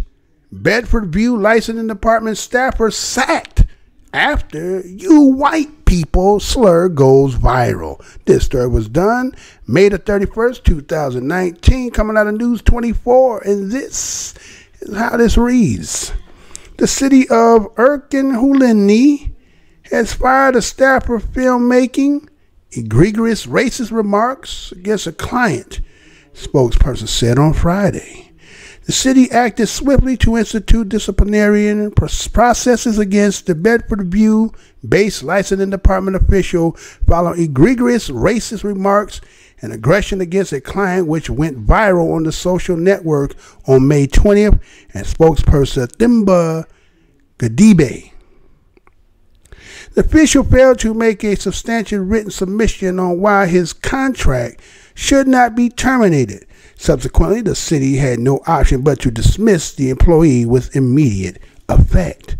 The action was taken in line with Schedule 8.4, subsection 4 of the Labor Relations Act, whereby pre-dismissal procedures may be dispensed with if it constitutes exceptional circumstances. News 24 reported that the customer at the Bedford View licensing department were left shocked last Monday after the official made the racial slurs, which was recorded by motivational speaker Gavin Sharples. Sharples felt the officials was treating the customer as subhuman. I said, "Excuse me, can you put some love in your heart and treat this young man with a bit of kindness?" he recalled. Sharples said the official then turned to him and said, "I'm sick of you people." The video shows the official standing in the waiting area and saying, "You can do whatever." That is when Sharples asked to speak to a supervisor. When Sharples approached the supervisor, the official can be heard saying, "You white people, I don't like you." The supervisor asked me to put the complaint in writing, Sharples said. All right. So we see that some kind of an African brother there working for a place. And, again, according to said something about there was a process, was something to do about renewing his contract. And they didn't get it back in time, so basically he was about to lose his job any damn way, right? So, some people think this thing is just Mr. Blows Your Mind. Like think that's how I would. No, there's a whole lot of other people who just kind of feel a certain way because, again, they see what it is and it can't be fooled with all this glitz and glamour and trickle stuff to make it seem like what it really is what it is. And so he having this situation, talking with somebody when they interview and get involved, he telling them, you know what I'm saying, you need to get out of my motherfucking business, you know what I'm saying, you peoples, right? So you know how it is. When you on your job, that's kind of one of the worst situations to be in when dealing with this kind of shit, is because they want to fuck with your work, right? They want to fuck with your income. So whatever transpired there didn't merit for you, but I want to speak to your supervisor. Well, go ahead, do what you want to do, right? Now he said, fuck it, all right, it is already what it is. Let me go and get this off my chest. I don't like you white people. And everybody appalled. Oh, wait a minute. Yeah, boy, dude, okay. For that one story right there to give, let's say if this was a game. And what happens is when there's stories like this, I don't discriminate. It's EEOC. If it's raised, I'll bring it. So for all the stories I have brought on that, the score would be they getting blew the hell out. You ain't got no point. You gonna find rarely to find someone on our behalf that's gonna be giving you more, weight as to saying who's more who says shit more racial than the other. Oh, matter of fact, I wanted to say that before. I did see you in here, brother. What's good? Smoke a lot. Death to Esau. What's good, my brother? That's good with you as well. I say brother. I'm bruh over here, right? When you say brother, I have to correct y'all because I know a lot of people be like, "What's up, bro?" Now, in my day, we ain't talking about no bro. It's bruh. B-R-U-A, bruh, brother, or B-R-O-T-H-A. You start saying that brother and bro, I'm like, gnarly dude, gag me with a silver spoon. Anyway, what's good, fam? So, again, you know what I'm saying? My man gonna get it off because he already know, you finna walk in the office, you finna already get me in that situation. So guess what? Fuck, I'm going ahead and let it all off. I don't like none of you motherfuckers up in here. All y'all full of bullshit up in here. But they appalled by you feeling the way you is, and yet, again, the bears of all your shit and everything would be just what we're gonna do. Diversification don't fix shit, right? We're gonna brew new policies. It don't fix shit. It be still the same old. So once in a while, you'll find somebody to be like, fuck, I'm gonna go and let it all hang. You're gonna let me go anyway. So fuck, you go ahead and let you say, let me tell you how I really feel. Right? So that's what he did, right? So I guess, he didn't care no more. Right? Now, I'm gonna show you something. Let me show you something, right? All right, let me show you this. Right, and then we'll be pretty much at the end of the show. So let me show you this now, right? Now this is on theme of what we're talking about, right? You know how I do it. Everything I show is on theme. It's not just on shit I'm just making up. So check it out. Be right back. Check this out.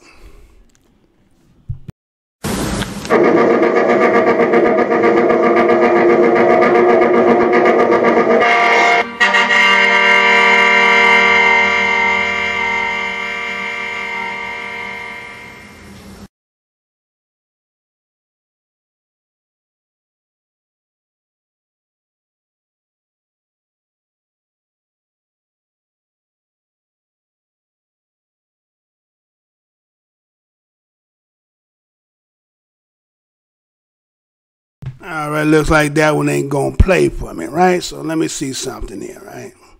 See if I can get it in real time. I might be able to get it, may not. So I guess I can't do that one. I didn't do that tomorrow. So what I'm gonna do is do this. I can't play that one, right? I can't do that one. So I'm gonna go ahead. Matter of fact, let me do this here, right? Then we'll go off after that with this here. So sometimes it does that, y'all. Sometimes it does that. So let me see what I got in the house. Let me give some shout outs to people who put in the house. I got again, Smoke a Lot is in the house. Was good, brother. Furious Guy was in the house. Mr. Spencer 0620 was in the house. Sherry 65 was in the house. And they may not still be, but if you should happen to see the recapture, okay, it's all good. So, again, you know what it is. Black Minds News over here. What we do is we give what is relevant and prevalent and things that need to be said, because a lot of people hide from it for the simple fact that they that we're guilty because we're talking about what's being done to us. All right? It's news. It's articles. There's videos. So it ain't nobody making up nothing. So it is facts. Right? So, again, this what you're about to see coming up next. Right? Prior to that, I had another clip that was going to talk about white supremacy, and again, it was, I think it wasn't named really, Talib was in there, and it was about this white supremacy conference they just had, right? And she displayed some, saying they asked her about should there be domestic terrorism laws in the United States. And you'll see it tomorrow. I'm talking about it today, but I'm going to talk again and let you see it tomorrow. And so what you're going to see is the fact is that people try to act as if like all the stuff that we're seeing just on this show and everybody else got stuff and the stuff is just the communicative of all of it. There's a problem here. But yet somebody can't be deemed to be like domestic terrorists against other people. Like that. It's not like that. No, that's not really what it is. See, they don't want to say that. They don't want to admit to none of that. But yet you went and made a program, right? What was it called again? The program's called, damn, it slipped my mind for a second. I didn't come back. What was that program name? It was a program they made that was, again, to make black people, like we actually terrorists and going against the goddamn nation, because basically all we doing is really talking about what the shit that's happening to us. We don't go out and vigilante. We ain't go, you can't give no record of us shit that's going out and just doing. That's just a figure of imagination. But on the other side, see, just deny it like it's not real, right? So let me show you this. I'm going to end out on this. Again, I want to thank everybody who did come here to the show today. Appreciate you here. And again, to the next show, stay black, grease, all that. And even those who are on the other side of it, again, it's incumbent on you for your people. If you're not like the rest of everybody else, I think, again, it's a culpability or just being a proxy to be an accomplice. It is your job to get to be working on your people, to get them not to be that way. That's what you're going to be accountable for. Now, you can say all the way, you not But what kind of work do you show? Don't talk about something, well, I donated and I get, no. That ain't it. How'd you work against your own people about the shit that those even in your damn family, right? So, here you go. Check this out to get to the next show. Stay black, love, and all that else good stuff. Check this out. Check this out.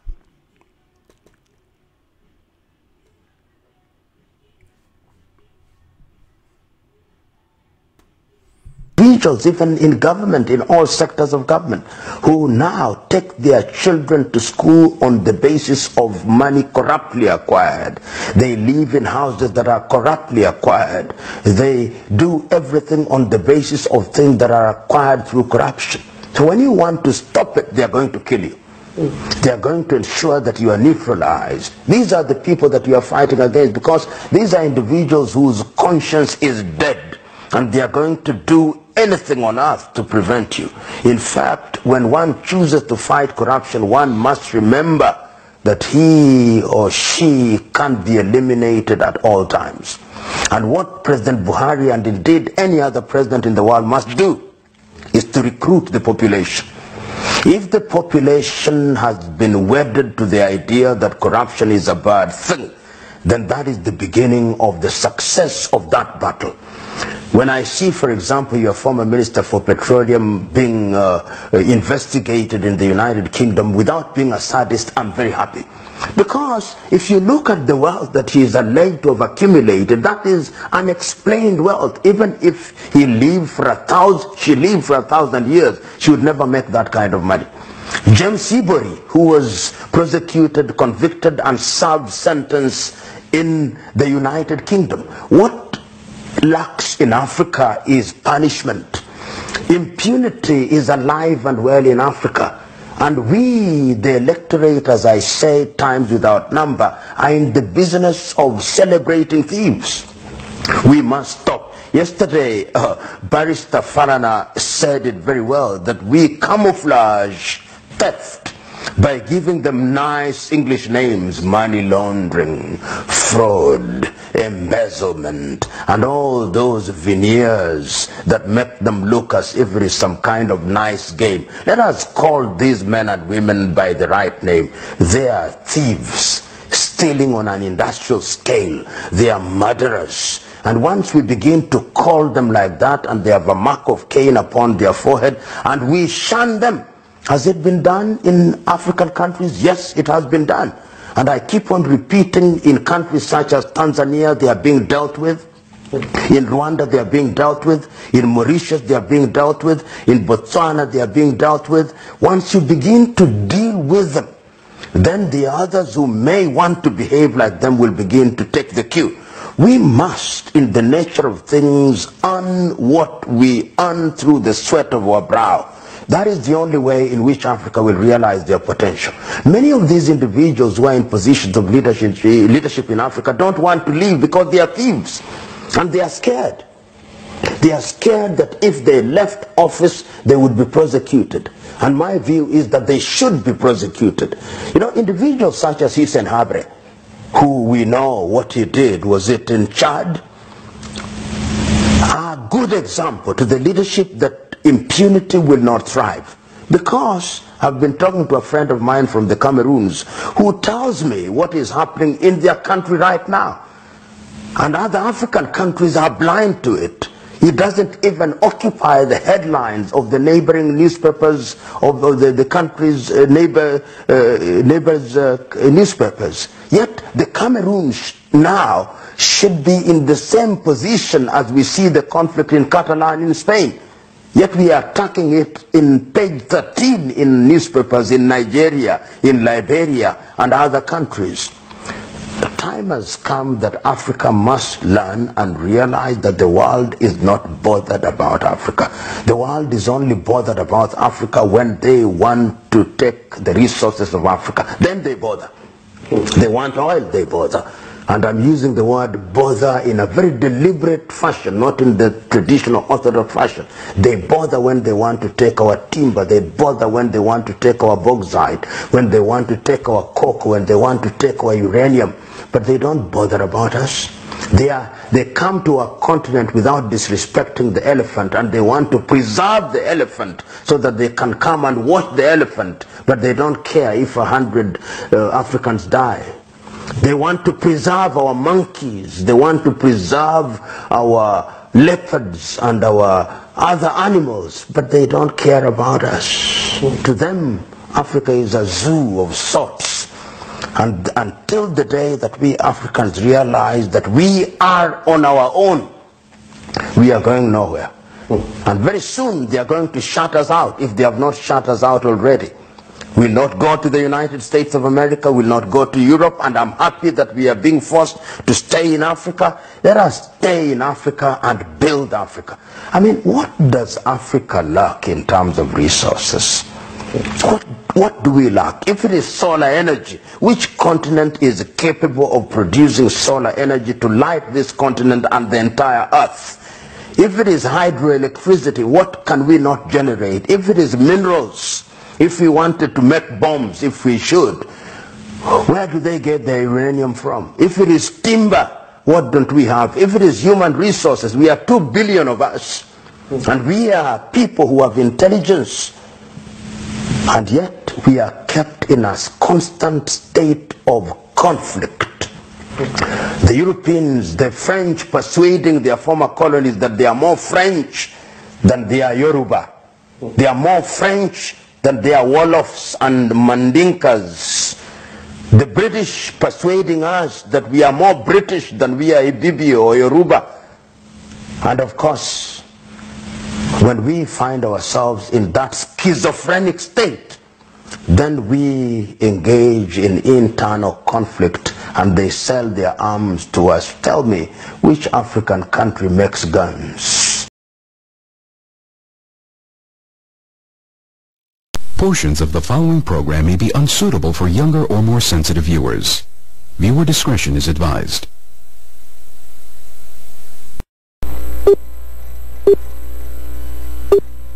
Remember, the enemy has only images and illusions, behind which he hides his true motives.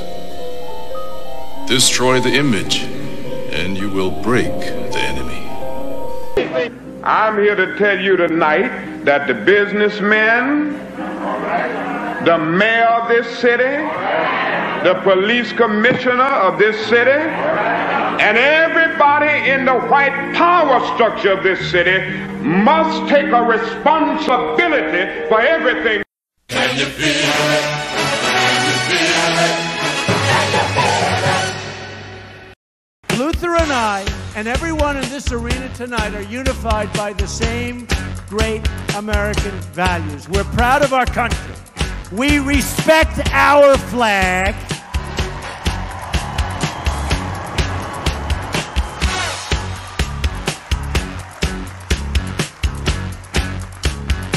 Wouldn't you love to see one of these NFL owners, when somebody disrespects our flag, to say, get that son of off the field right now, out, he's fired. He's fired! Race is when you use your power and influence to subject people into inferiority. Utterances can't be racist. Look around you, man. They own this shit. They own this couch you sitting on, them shoes you got on your feet, this building, this school, this country, you.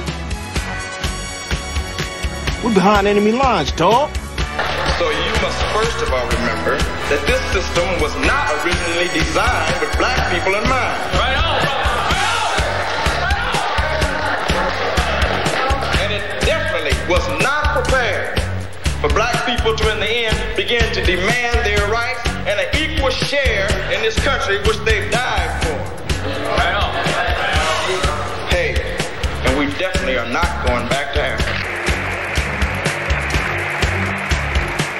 In the church, we used to sing the song, "Good news, the chariot is coming." While you sit here today, knowing that you have come to hear good news, you must realize in advance what good news for you might be bad news for somebody else. What good news for the sheep might be bad news to the wolf. They say, oh, things are getting so much better for you. In 1849, it was hitting blacks on the head 100 times a day. In 1990, they hit them 48 times a day. Isn't it better? Oh, it's got to be better. You're saying 52 blows. The only purpose of most black Americans on earth today is to destroy. I think that's noble. Italians love Italians. When Irish love Irish. But when a nigga loves a nigga, it's an unpardonable sin. They have blood in their hands. When we say they have blood in their hands, we are not saying him, George Bezos, went and killed. But white people colonized us. They dispersed us. They enslaved our people. They sucked our economy dry. They are still sucking it dry even today. That's white people. Tony Blair, George Bush, Napoleon Bonaparte, Leopold, Adolf Hitler, Benjamin Netanyahu. All white people, they are the same. They are racist and they are full of hate. I've been waiting for you.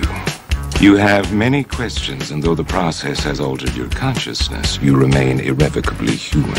Ergo, some of my answers you will understand, and some of them you will not. Concordantly, while your first question may be the most pertinent, you may or may not realize it is also the most irrelevant. Why am I here? Our world is coming crumbling down. The coons are coming. You got to understand that white America has an uncanny way of making the victim the victimizer. Excuse me, master, for putting my head in the way of your club. Not that your club is brutalizing my head and putting hickeys on it. My head got in the way of your free swing and broke your shiny stick, and I want to apologize for that. Your life is the sum of a remainder of an unbalanced equation inherent to the programming of the Matrix. You are the eventuality of an anomaly which, despite my sincerest efforts, I have been unable to eliminate from what is otherwise a harmony of mathematical precision. While it remains a burden assiduously avoided, it is not unexpected and thus not beyond a measure of control, which has led you inexorably here. There are more connections in the human body than there are stars in the galaxy. We possess a gigantic network of information to which we have almost no access.